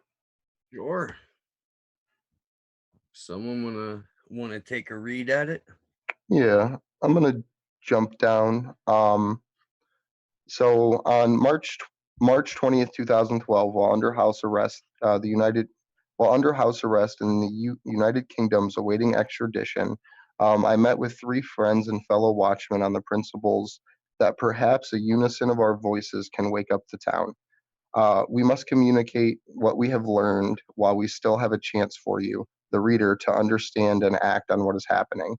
It is time to take up arms of our new world to fight for ourselves and for those we love. And that's literally why I think all of us are watching this vigil and doing this vigil. But there's one last line there, and it's that part that they have pulled up right there. Our task to secure self-determination where we can, to hold back the coming dystopia where we can't, and if all else fails, to accelerate its self-destruction. So I just want to point out that this conversation happened 3 months before Julian Assange went into the embassy, and that this introduction was written approximately 4 months after he had been in the embassy, 3 to 4 months. And just thinking about that, like that he, his appeal process was going through the high courts probably in March, kind of that he was going through that process. He probably was starting to think about asylum, and maybe even longer than at this period, what he would do next. And I don't know, just thinking about Julian Assange in 2012 and thinking about him now and wondering, like, because he never expected to be in an embassy for 7 years. That wasn't the plan. It wasn't the people that accused him of hiding out. That's not what was, supposed to happen in the asylum process. So I don't know. It's just interesting looking back at him as a semi-free man when he was under house arrest, and this conversation and then the transition that happened for him in the following months. I believe he originally thought it was just going to be a year-long stay in the embassy at first. But you're right. If you guys are interested in reading this book, when you do read it, I believe he does acknowledge at the beginning as to being in the Ecuadorian embassy, or he at least acknowledges his current status. And it's almost like a piece of history too, to read this through that perspective. This book is a 100% foreshadowing of what is happening in the world right now. Like down to Chelsea, who they refer to as Bradley. You'll actually see I scribbled it out and wrote Chelsea next to it. Yeah. Chelsea's situation and Julian's situation as far as being taken. So I think it's just crazy that like he can almost say, like, I Julian told you has so, a like, to haunting tell you that habit this of was happening. predicting things that were to come. And if you read some of his other books, like when WikiLeaks met Google, it's just like he's just on the cusp of telling you what's going to happen. And yeah, I always say, once again, we say Julian Assange was right, because he calls these things out because he foresees them coming, because he is so immersed in these worlds. I mean, if you're this immersed and you're this intelligent, this stuff had to be blatantly obvious to him. So, and very frightening and frustrating to have this understanding and this knowledge, and then to be trying to convey that, and only some people really taking it all in or being willing to hear out the message. I couldn't imagine the frustration associated with that. But it goes back to the point of, why we do these vigils. And, this is a brilliant person that we need in our world, and that we value from the work that he has produced. A very, very bright person. So again, as tonight we dedicated this vigil to discussing a leak and the cypherpunk's first part of the book. So more of Julian Assange's work. Always be thinking about his current status right now as well, when we're having these discussions. So as we move into the next section, it's the introduction. I apparently didn't take a picture of everyone, so we'll have to talk through Jacob, Andy, and Jeremy. But I do have Julian's bio that we could pull up for what he wrote for the discussion participants. Okay. Because it's a lot of people don't really understand the importance and the level of complexity that goes into programming. Most people just kind of think about it and then throw it away.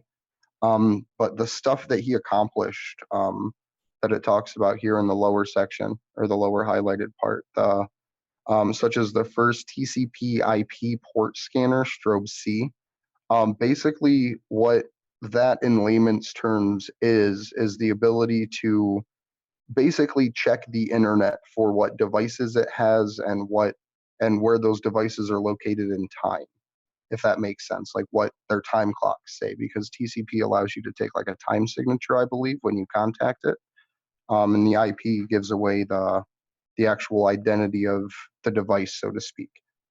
So that in and of itself is a major accomplishment, being able to build something like that. That's something that someone would do with a lifetime of work, let alone this person, Julian, being able to just do it as a teenager. So I think that that's a really cool accomplishment to point out there. But you guys want to talk a little bit about Jeremy, Andy, and Jacob? Yeah. So like I said earlier, not so articulated though. They are tech experts, and also to I wouldn't watch it now, but I believe this discussion you could actually watch it on RT. Julian Assange had his own show on RT back in 2012. I think it only lasted throughout 2012, but I believe this discussion directly derives, or this book derives from that discussion specifically. So it's interesting if you do want to learn more about these people who are a part of this book and their work. Do check that out after the vigil. Do we have bios for them to pull up? I'm getting there. Hang on, because I have Yeah, it. I can. It's page 8 and 9 in the book. I can. Yeah, read it.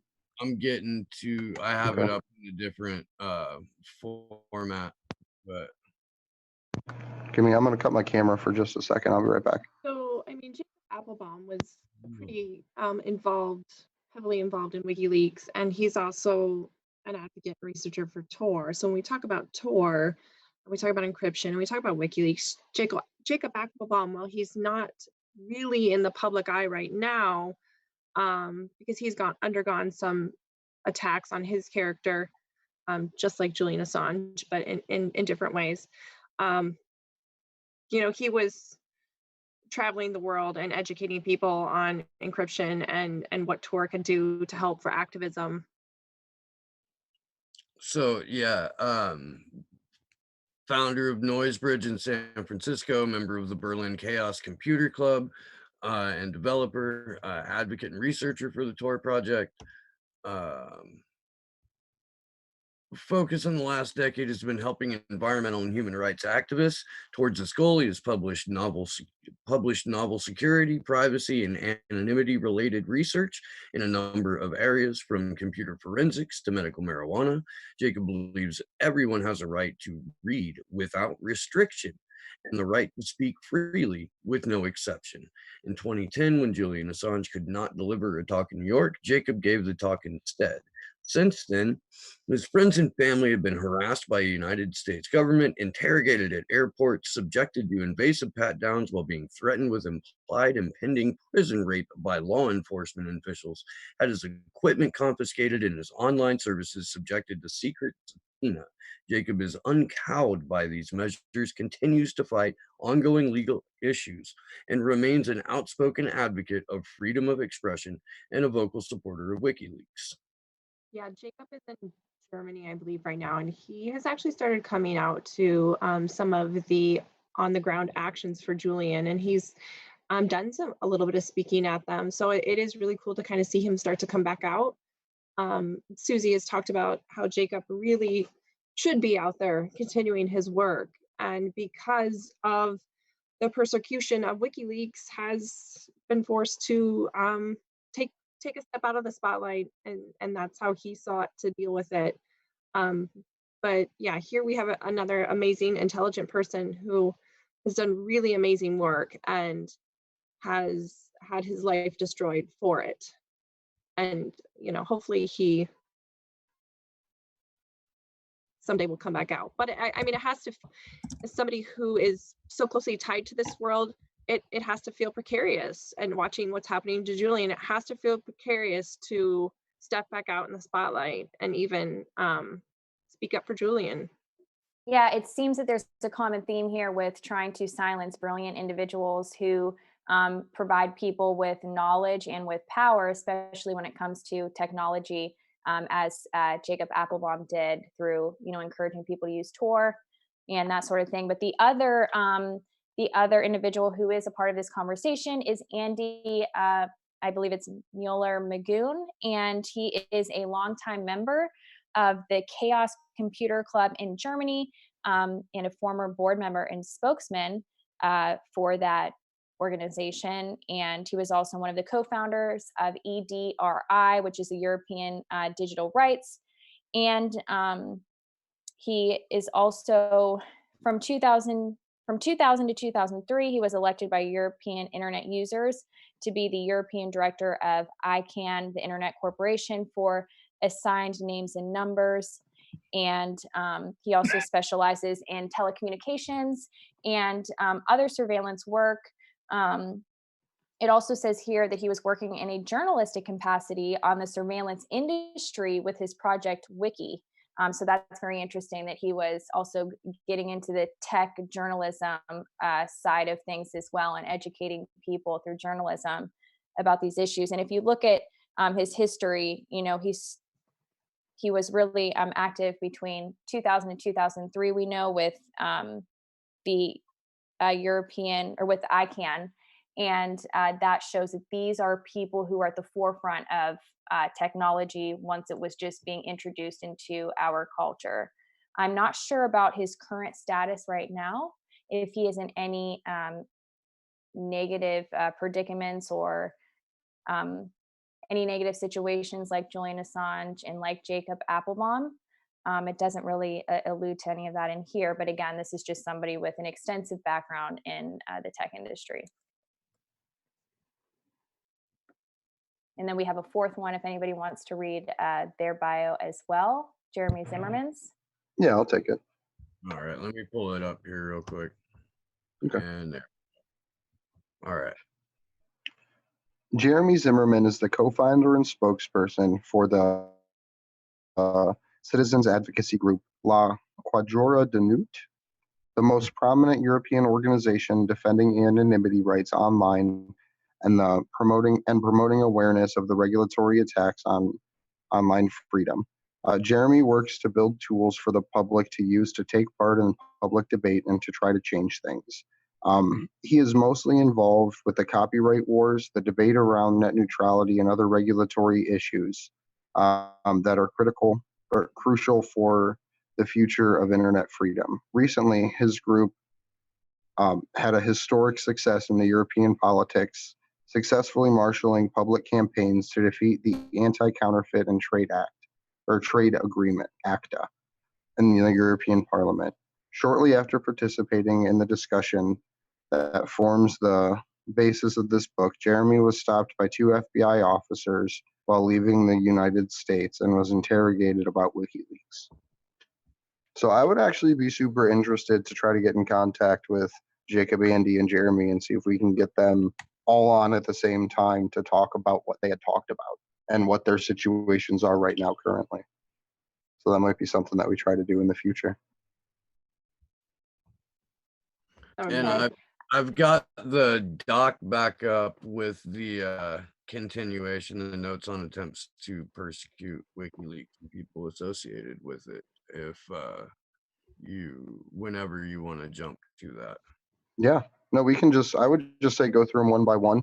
I didn't notate page 17, the harassment of Jacob Appelbaum and Jeremy Zimmerman, but we can just talk through that one or use the other doc.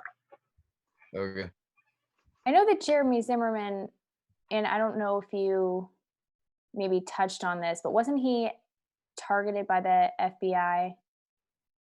Yeah, the last line said that's was what I stopped thought. by Okay. 2 FBI agents and interrogated by WikiLeaks when he was leaving the country. Yes, and he goes into greater depth about it in this book, I believe, too. Later on, not in the section we're discussing, or maybe it was a different book, but I believe it was this one.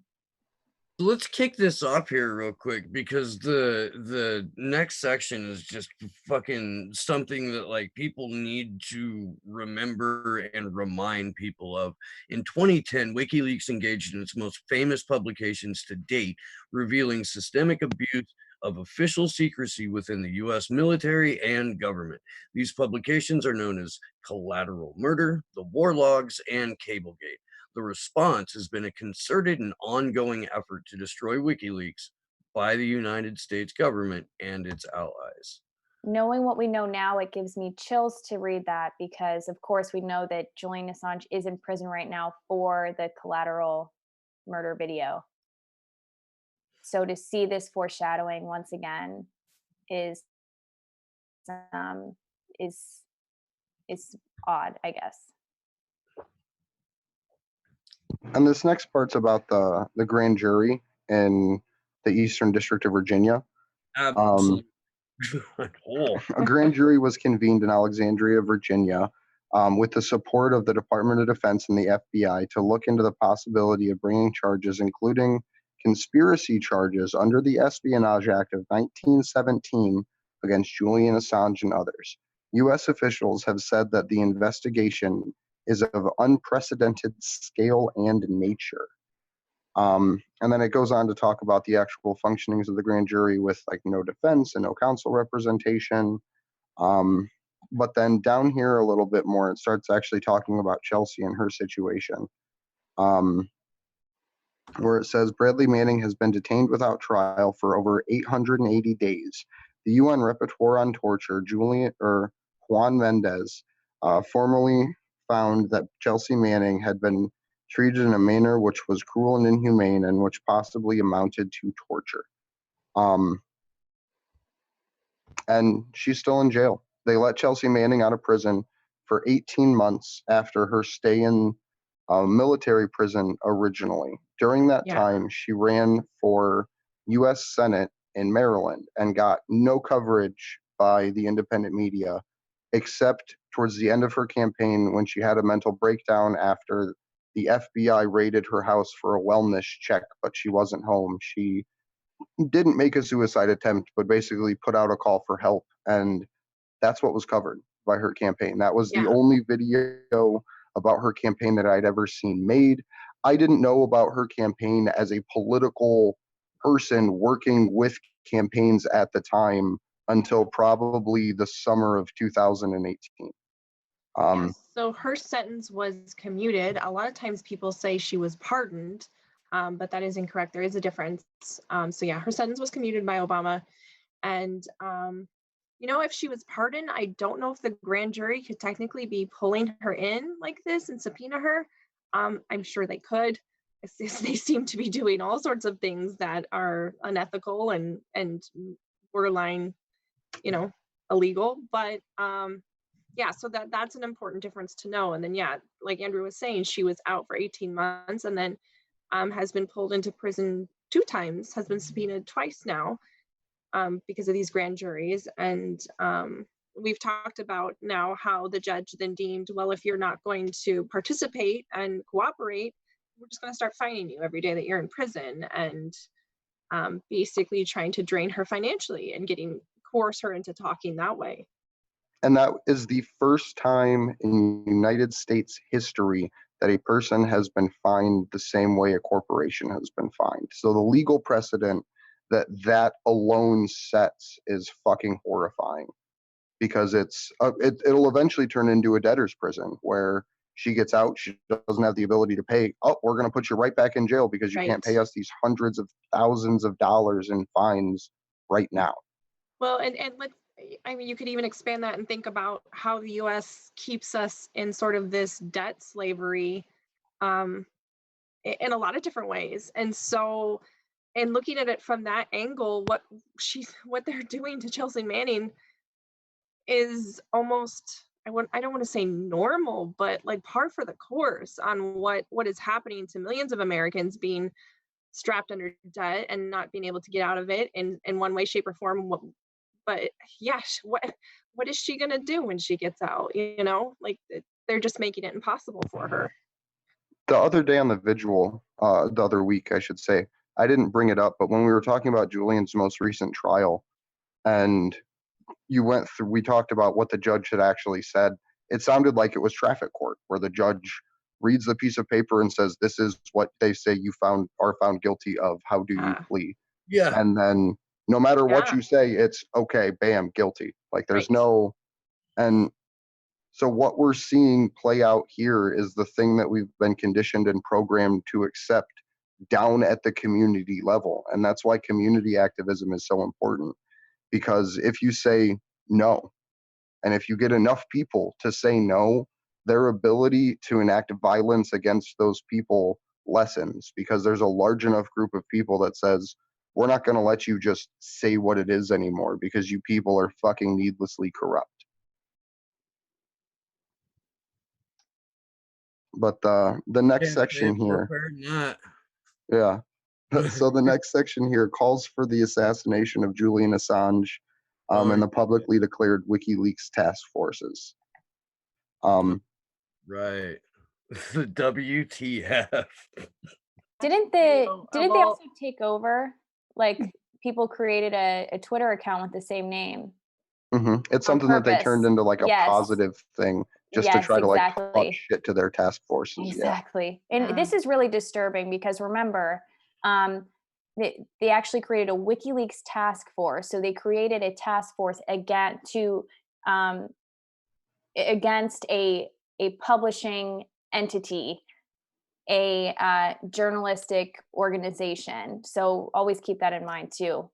And we know from the Straffer emails all the things that they were planning to do and have been doing, down to, harassing Julian's family, from draining him financially from country to country, all his assets, and anybody else with connections to WikiLeaks would also be put under this kind of treatment too.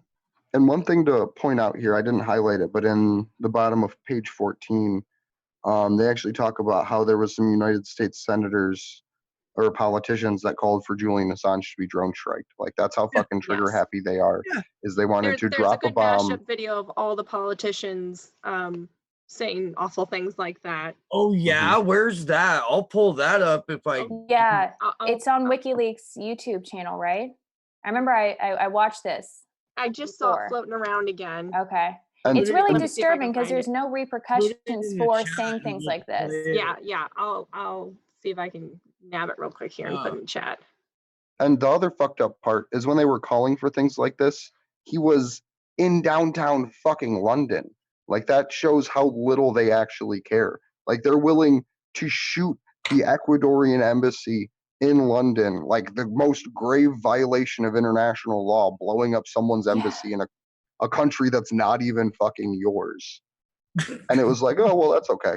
Like, and then we wonder why people get away with fucking slaughtering journalists in the Middle East. Like, and who in the UK was screaming, "Are they insane?" Was anyone? can you pull that video up, I'm asking that honestly. Like, yeah, that's a good point. Was there any pushback to that, or were people just like, "Her, it's the Americans being fucking, blowhards"? But like, because that's not something you dismiss, man. Obama had a kill list. He authorized a drone strike on a 16-year-old kid. But it was Obama, so it's okay. He must have had a good reason. We tortured some folks. And Hillary, can't we just drone strike this guy? Yeah. It's just a joke. No, I was gonna bring that up. Like, drone striking Julian Assange was like, it wasn't just Hillary's lone sociopathic ass. Like, so I put this in the chat, Steve, if you can get it to pull up. Okay. And just in case anyone's confused, we have a behind-the-scenes Zoom chat that we use to share information between ourselves on the stream. Yeah, we and always sometimes talk shit to each other. Yeah, so sometimes if we're smiling or laughing and you're wondering why, it's either somebody's saying in our chat, or a lot of the times it's us just in our own private chat that we can see with each other, just to make sure the flow of things are going smoothly. But is somebody pulling that up? I am. Yeah. Okay. Yeah, you guys will be really probably not surprised, but I think it's good to see this. This is the one, because this looks like, and this has got Joe Biden in it too, so topical. So while we're getting this pulled up, something that it starts with the Delaware daughter sniffer. Let me go ahead and get this on. Oh, that's perfect. All right. And here we go. High-tech terrorists, cyber terrorists, information terrorism. Shut it down. We're going to hang you. Use a drone or something. Put a bullet in the brain. Illegally shoot the son of a... information warfare is warfare. And Julian Assange is engaged in warfare. Information terrorism, which leads to people getting killed, is terrorism. And Julian Assange is engaged in terrorism. He should be treated as an enemy combatant. WikiLeaks should be closed down permanently and decisively. Should the United States... Hey, look, I'm going to pause it for a second just to say fuck Newt Gingrich. Yeah. Fuck that guy. We're looking at that right now. The Justice Department is taking a look at that. I would argue that it's closer to being a high-tech terrorist than the Pentagon paper. This disclosure is not just an attack on America's foreign policy interests. It is an attack on the international community. The head of WikiLeaks is not a particularly credible source in my mind. He is a, you know, to me, in my mind, he's a criminal, and he ought to be hunted down and grabbed and put on trial for what he has done here. I think the man is a high-tech terrorist. He's done an Assange. Can you pause it for a second? Man, they all shared the same credibility. talking points. Really? Wow. But you, one more time? I was going to say that's what's called a talking point. I Yeah. would say they all High-tech shared terrorist. all Yeah. these talking points. Funny. Mhm. But did you catch the credibility? He's not a source of credibility. He's not a source. Karl Rove, to say that someone lacks Right. credibility. And he is a bastion of truth, Steve. How dare you? My favorite thing about Karl Rove is that George W. Bush's nickname for him was Turd Blossom. I'm not making that up. Turd. That's Blossom. wonderful. All right, back to the turtle. He needs to be prosecuted to the fullest extent of the law, and if that becomes a problem, we need to change the law. Well, I think Assange assassinated. Can you just pause it? That We need is to- not how it works. We need to find a law to persecute him under, and if we can't find one, we need to make one. What? Well, whatever. we heard some of that from Holder. Julian Assange is a cyber terrorist in wartime. He's guilty of sabotage, espionage, crimes against humanity. Did you catch that? The name of the book that General wrote was called Endless War. Julian Assange is No. accused of crimes against humanity. Humanity. Really? Fox News, though, you know, they're accurate. How is it that the WikiLeaks guy remains free? You know, back in the old days when men were men and countries were countries, this guy would die of lead poisoning from a bullet in the brain, and nobody would know who put it there. So This is when the When right men really were hated men him. and country Yeah. were countries. yeah, because This was the Bush years. That's Rush Limbaugh, right? That's Yeah, that was Rush okay. Limbaugh.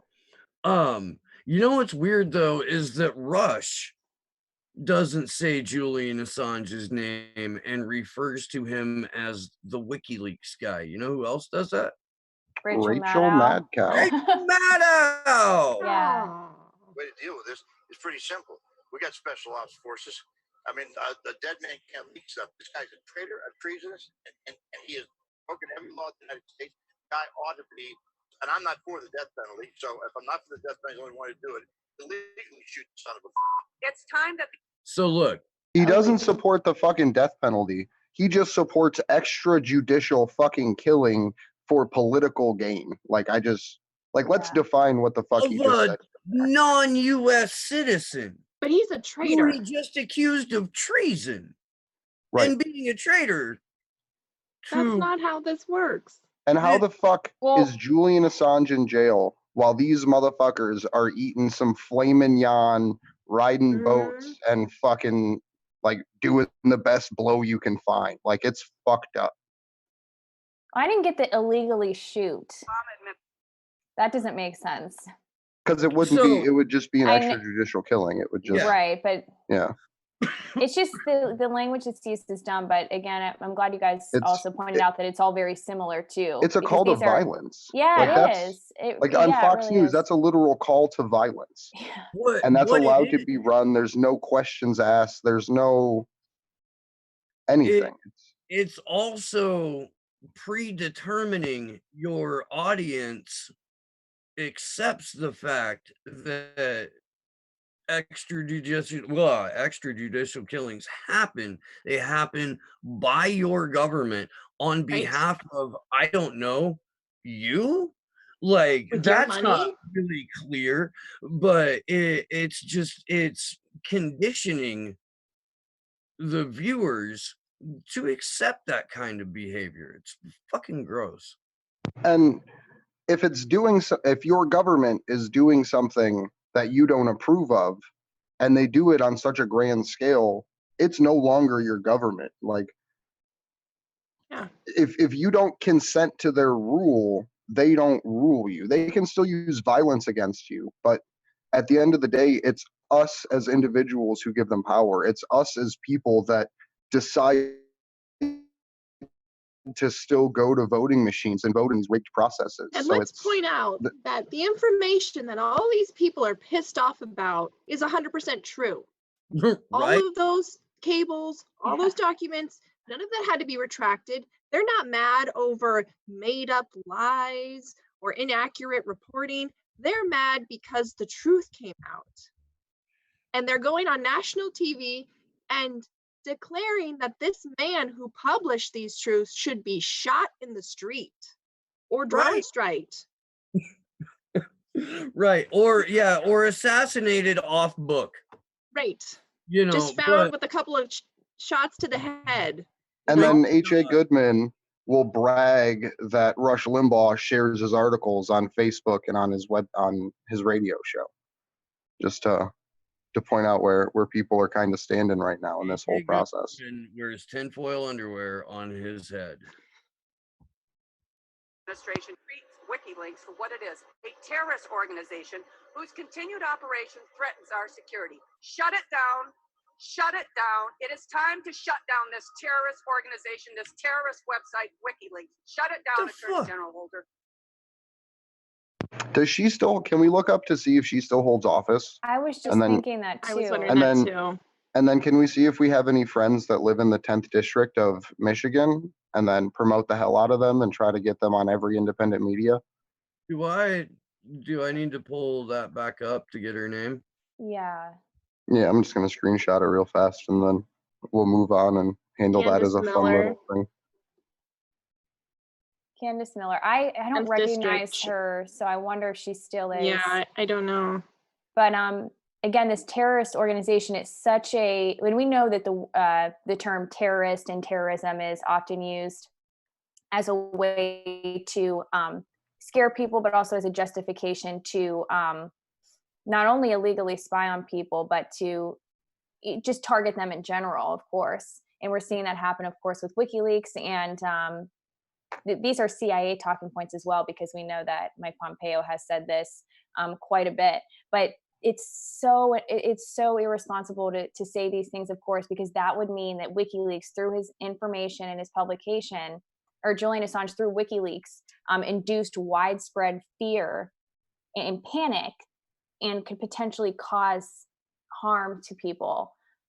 So I agree. These people that continue this talking point need to be held accountable for it. Yeah, and we know because of Chelsea Manning's trial that the US government testified that they had no proof that these leaks caused any harm or anybody to lose their life. And that smear is still going around today.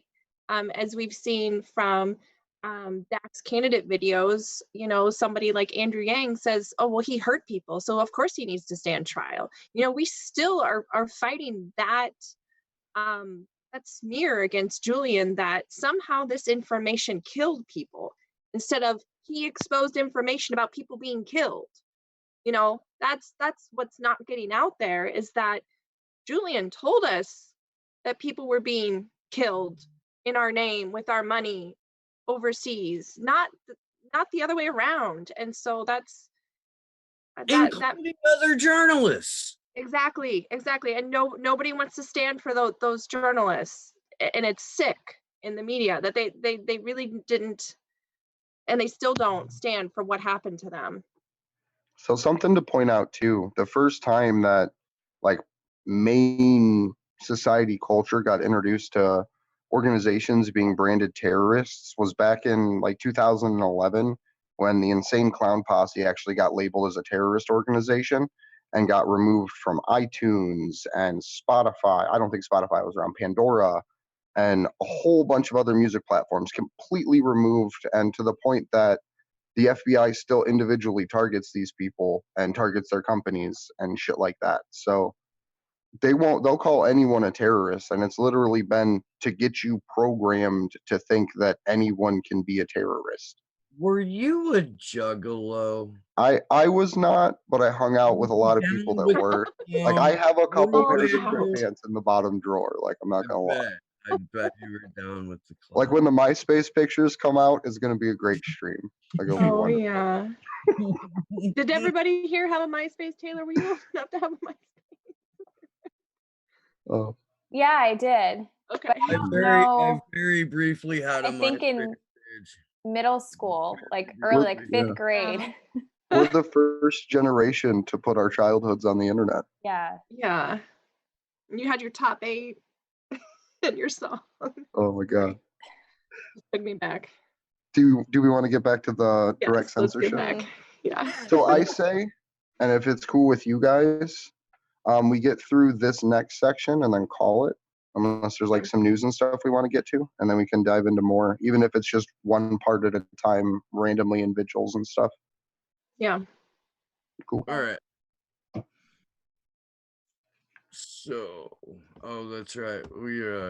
This is the direct censorship. On December 1st, 2010, Amazon removed WikiLeaks from its storage servers, and on December 2nd, the DNS service pointing to wikileaks.org domain was disrupted.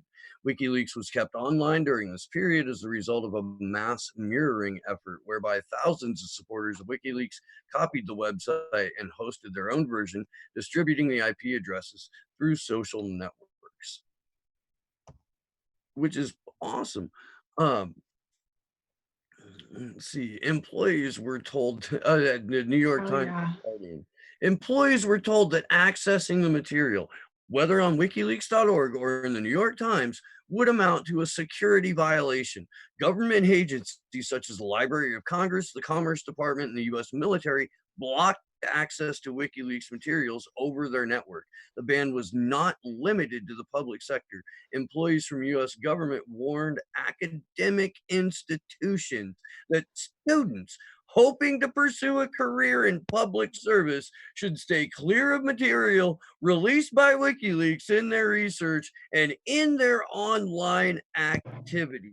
To recap, if you worked for the New York Times, you were not allowed to read the New York Times.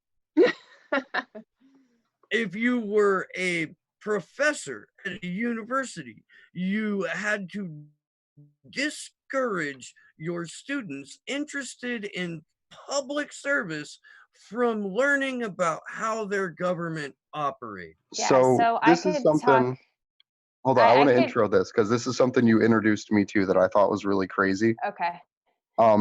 So when I first met Taylor, we did a podcast for another show, and then had talked about her like pursuit as a journalist and things like that. And she actually told me almost word for word what was said in this book. So I want, if you could talk about that a little bit, because it was crazy when you said what you had said to me.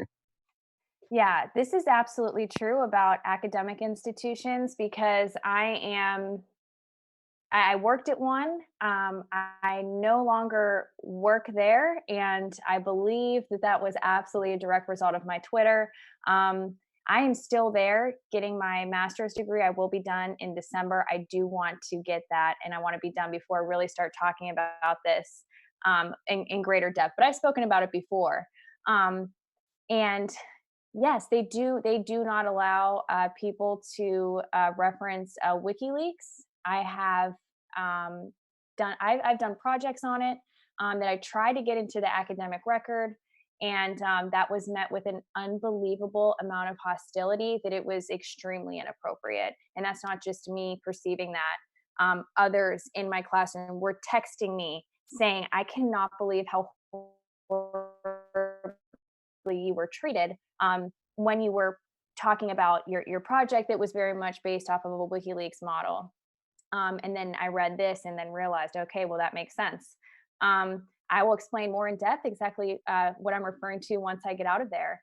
And I bet, not that I think that they're watching, I don't think they are, but yeah, it was just met with a great amount of hostility, and I'm glad other people were there to witness it. But basically, we just had to present in front of 3 professors. They had to question us, and my questioning was unbelievably brutal, hostile, yelling, shouting. It was outrageous. And then also too, Susie talks a lot about the intelligence agencies infiltrating academic institutions. We know this because of their own materials and documents. And there is actually active CIA at Kent, ex-CIA, who worked in the terrorism department. And she was actually given a position as the head of the May 4th task force. And if you're not familiar with what happened on May 4th, 1970, it's a big deal at Kent State. The university was, the National Guard shot students, and there was a big cover up about it. It was just a really big mess. The university has still not really dealt with it directly. And yeah, she was put on the head of that committee. So there is, there's a lot I can get into about that. And I look forward to talking about that in greater depth in like a month or so. So yeah, it's very interesting, but it's problematic too, because in journalism institutions and schools of mass communication, you can't talk about WikiLeaks in that model of journalism. So yeah, I went on for a little while there, but I think we're going to keep moving on to the next passage. Yeah, so we're going to jump over the banking blockade, but I'll briefly touch on what it was. More or less, I believe it was like $15 million in financial assets was seized or blockaded from being able to be accessed to WikiLeaks. This was like Visa, MasterCard, PayPal, and Bank of America. And it was from unofficial pressure, unofficial U.S. pressure, that they were denied these banking institutions. And this still isn't resolved to this day, I believe, where if you want to donate to WikiLeaks, I think you have to go through the Wu Lang Society or Courage Foundation to be able to make a donation towards their defense. And donating directly to them, you have to do with like Bitcoin or some other type of like non-central currency. But if we want to do we want to talk about the harassment of Jacob and then close out with the warrantless seizures of records? Or do we want to?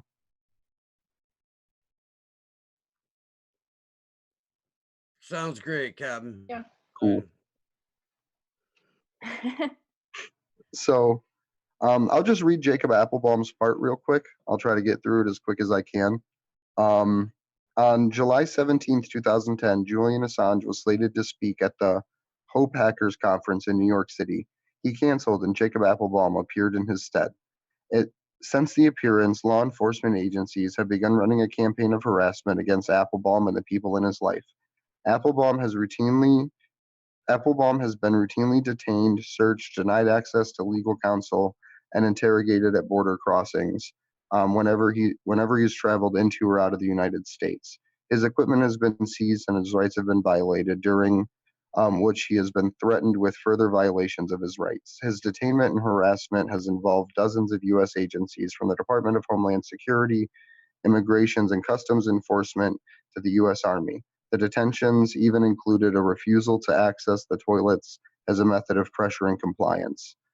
Through all this, Applebaum has never been charged or told by the U.S. government why he is being harassed. Mid-June 2011, while preparing to board a plane at Washington's Dulles Airport, Jeremy Zimmerman was stopped by two self-identified FBI agents, and the agents questioned him about WikiLeaks and threatened him with arrest and imprisonment. Applebaum and Zimmerman are among a long list of friends and supporters and alleged associates of Julian Assange who have been subject to harassment and surveillance by U.S. agencies, a list that includes lawyers and journalists engaged in the course of their professional duties. So just because I think it's important to frame that whole thing for them, because they are, just like Susie Dawson, people who have had their lives ripped away from them to one extent or another by the acts of our government trying to preserve its own corrupt continuity. Exactly.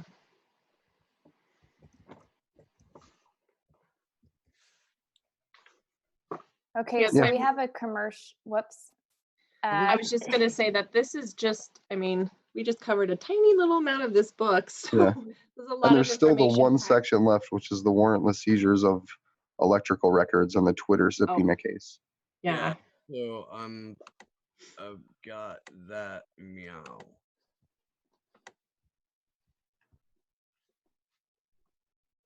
Anyone feel like reading? Yeah, I'll go ahead. So in this section, it says on December 14th, 2010, Twitter received an administrative subpoena from the U.S. Department of Justice, ordering it to give up information that might be relevant to an investigation into WikiLeaks. The subpoena was a so-called 2703D order referring to a section of Stored Communications Act. Under this law, the U.S. government claims the authority to compel the disclosure of private electronic communication records without the need for a judge to issue a search warrant, effectively getting around the Fourth Amendment protections against arbitrary search and seizure. And as we know, of course, our Bill of Rights, which includes the Fourth Amendment, of course, these are our fundamental rights that were being outright violated in this case here. So very disturbing information with that, but it just goes to show that there are ways of getting around our own rights and our own rights to privacy, as we're seeing here. And as noted in that other video we showed you all, there were efforts. Somebody said just point blank, if we can't prosecute him under our current laws, we'll just create new laws to prosecute him. So that I saw sort of a parallel with that. What do you guys think? Oh yeah, absolutely. I mean, the entire FISA court, the entire like Five Eyes integration network, the way that they can just get information on anyone at any time, the way that they have access to all these social media platforms, it's our rights are gone, and the law is literally just a tool to stop us from stopping them at this point. The fact that we don't, I think most people know that the government goes the roundabout way to obtain warrants. I think that even the most diehard Russiagators could come up with several examples of a different administration abusing the FISA court process. And I think that the division works so well because if people stopped for 2 seconds to think that they were realize that they were walking around, you know, about a quarter of the way right about one of the parties instead of at least 50, 60, 75% right about both parties, you know, not even considering the national security state, but breaching that divide to understand that yes, in fact, you know, this court system gets abused left and right. It exists to abuse at the whims of the court or the needs of the state. That's why it's there. I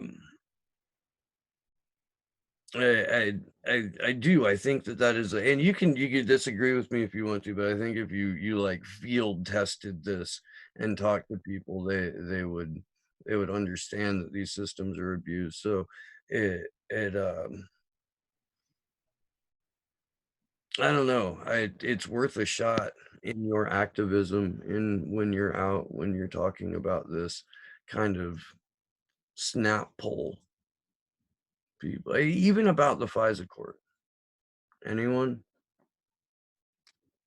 Yeah. I mean, I just want to know how it's all going to end, like what we're going to have to do to finally have fucking rights and privacy again. Like that's like it's like what's it going to take? It's scary because within the past 20 years, at an alarming and increasing rate, the mass surveillance state has become more part of our culture, and there's no reason to think it's ever going to really slow down. The only way it's going to do so is if activists on the ground take some initiative. And of course, Susie Dawson is and her supporters through the 1 versus 5I campaign. That's a great way if you're interested and nervous about what we're talking about, which you should be concerned.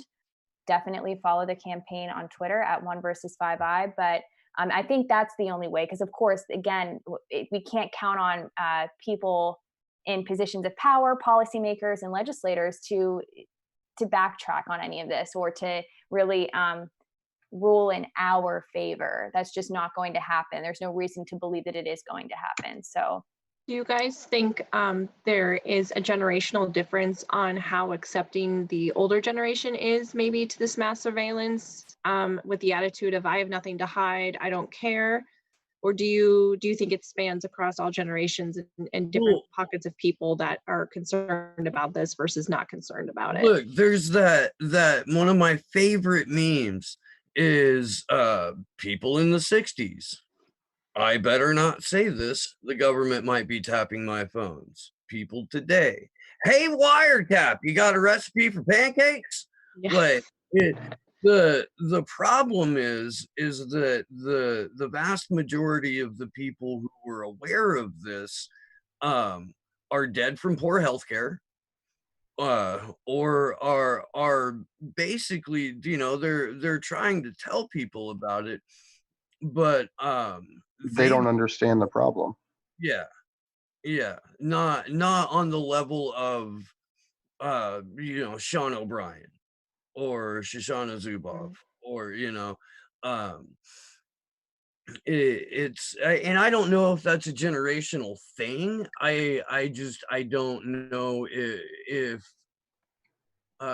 they feel like they need to know any more than everything's tapped. Like, so I was talking to my friend about the pre-crime, because he doesn't, my friend like doesn't watch the vigils, doesn't keep up on the news. He's just like a hardcore gamer, and that's his thing. Which good on him. Like, you're allowed to do that. And I explained the whole situation of monitoring social media to identify people, to arrest them and target them. And his answer was, so why would you talk about it on social media? Like, why would you talk about Julian Assange on social media then? And like, why should I be afraid of my government attacking me for speaking? Like, that's, but so talking about solutions to this, because this was kind of heavy, like going through this first section of the book. So just to kind of give people an idea of a way to reclaim some sovereignty locally, I would say it's through like a municipal revolution, which is a really weird word, but cities have their own charters, and within that city charter, a city can set its own laws for what it abides by. And that's how a sanctuary city more or less functions, is through extra legal means, charter adjustments, things like that. And that can be done with pretty much everything. Like, a city has the ability to create these laws as a ballot measure in most places, to be able to allow them to make charter amendments or city constitution amendments. Seizing control through local electoral means, the least rigged electoral process of mayoral positions, of head positions in city councils, or multiple positions on city councils.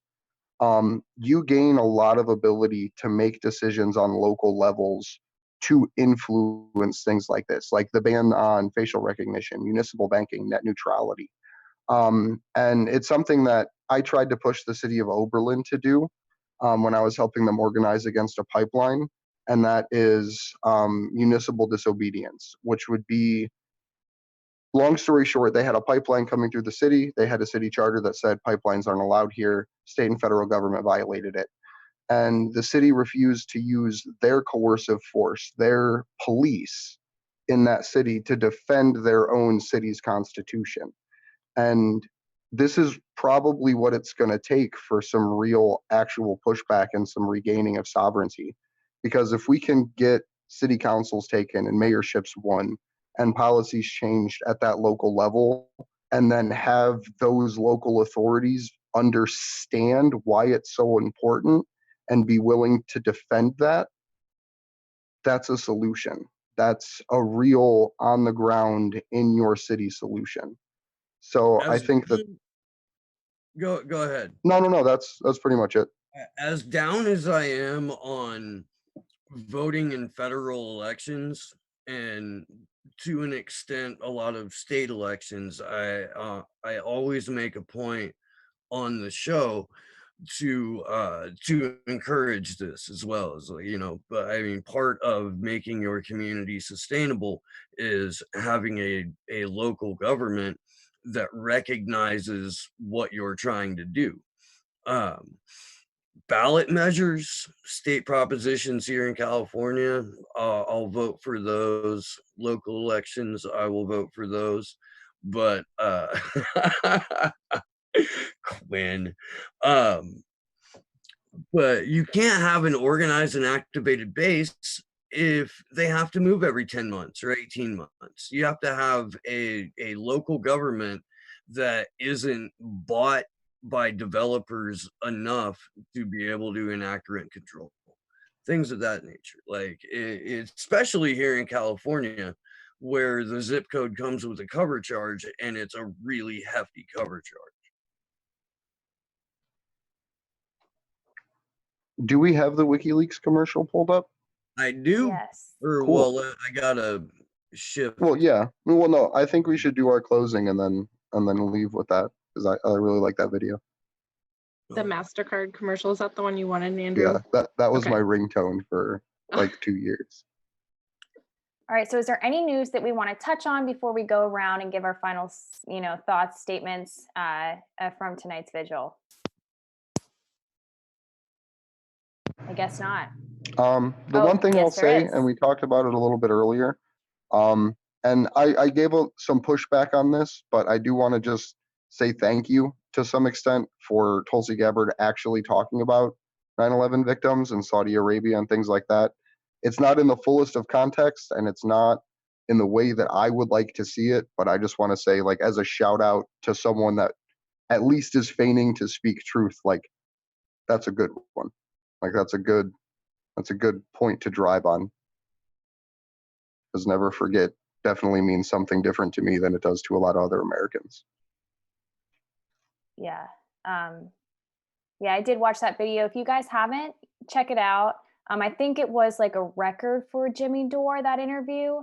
As far as how many live viewers, I think there was literally like 15,000, right? They were watching it once. I think it got up I to like know. over 18 at one point. Okay. Yeah, because I know I jumped on it right away when I saw it. I was excited. So yeah, check that out, because she does get into some more on her policies. So yeah, I guess that's all we have for news then, guys. Tonight was a little bit of a different vigil for you all. So do let us know if you enjoyed this and if you would like us to do this more. We've said before that, we are going to talk about the leaks and that we are going to have a book club, but let us know what you think too, or if you have any suggestions for us as well. We really appreciate that. So I will begin by closing it off tonight. And I encourage everybody to read these books, read Julian's written word. Yes, Cypherpunks. It is the freedom and the future of the internet. It's an important book to read. So is When Google Met WikiLeaks. So is Women Whistleblowing in WikiLeaks. There are so many good books to really be reading to inform yourself beyond just information you may be receiving from us or other independent journalists. Do read these books, because you could hear from Julian directly, and it'll help you also follow along with what we're talking about. But yes, I just want to encourage everybody too. A lot of the common themes that we spoke about tonight have a big overlap with Susie Dawson's One versus 5i campaign, which is all about one woman, journalist and activist, Susie Dawson, taking on the 5i's through legal action. So do follow the campaign on Twitter at the number 1, the letters VS, the number 5, the letter I. For more information on the campaign in general, you could visit oneversus5i.com.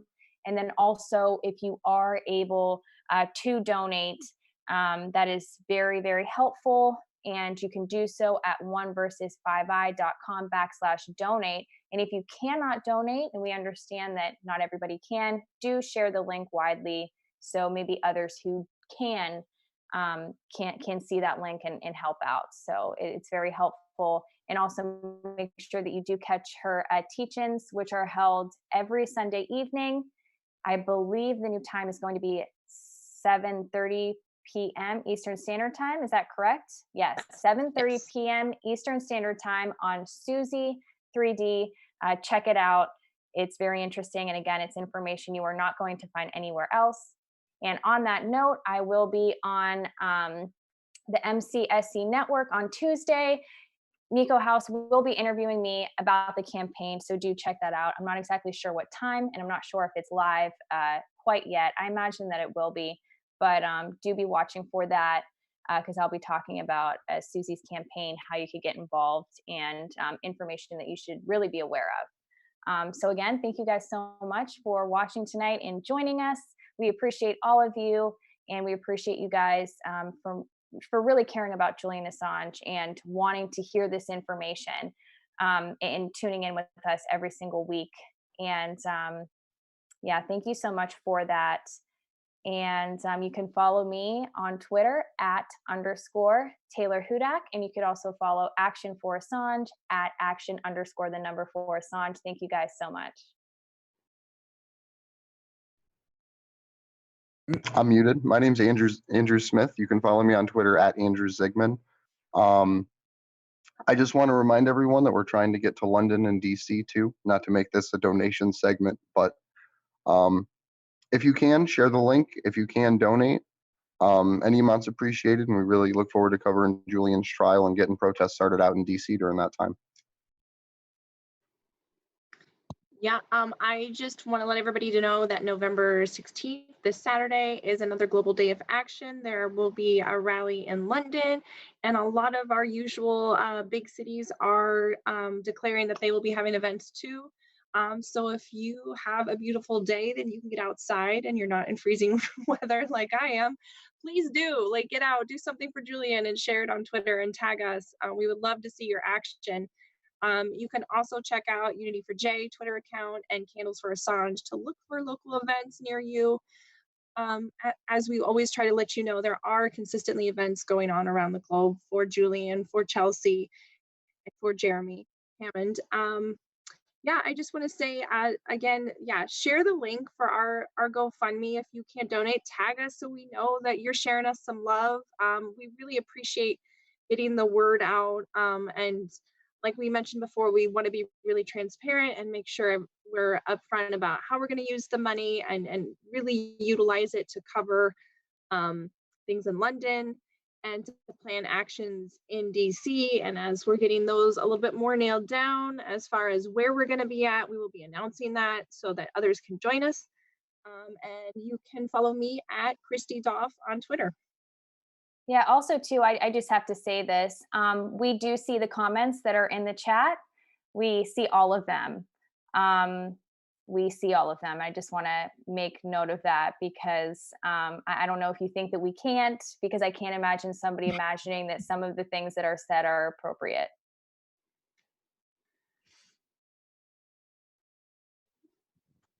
All right, I had to. Yeah, Next person. That's right. Well, cool. My name's Steve Poikinen. I host a show called Slow News Day. You can find that at least until December 10th on YouTube. On that note, it seems like a really nefarious way of putting things, but YouTube would put out in an email to content creators that as of December 10th, channels that aren't commercially viable may be disappeared. That would be my channel. I haven't tried to monetize it because all of my videos would be demonetized. So what's the fucking point? But I am looking into going into a couple of different platforms, and this Sunday I will have the founder of the Bernie or Bust movement, Victor Tiffany, on. That should be interesting. He said he watched my interview with Elizabeth Voss from last week, and it confirmed his worst fears about the 2020 election. So that'll be a little bit wild. Yeah. And God, thank you guys for hanging out with us, for being a part of this. Shoot, good luck to us all. Let me pull up the commercial.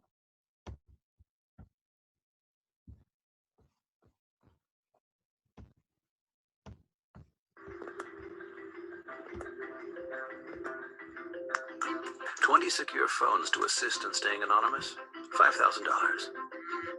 Fighting legal cases across 5 countries, $1 million. Upkeep of servers in over 40 countries, $200,000. Donations lost due to banking blockade, $15 million. Added cost due to house arrest, $500,000. Watching the world change as a result of your work, priceless. There are some people who don't like change. For everyone else, there's WikiLeaks. To find out more about WikiLeaks' financial blockade and how to donate, please visit wikileaks.org/support.html.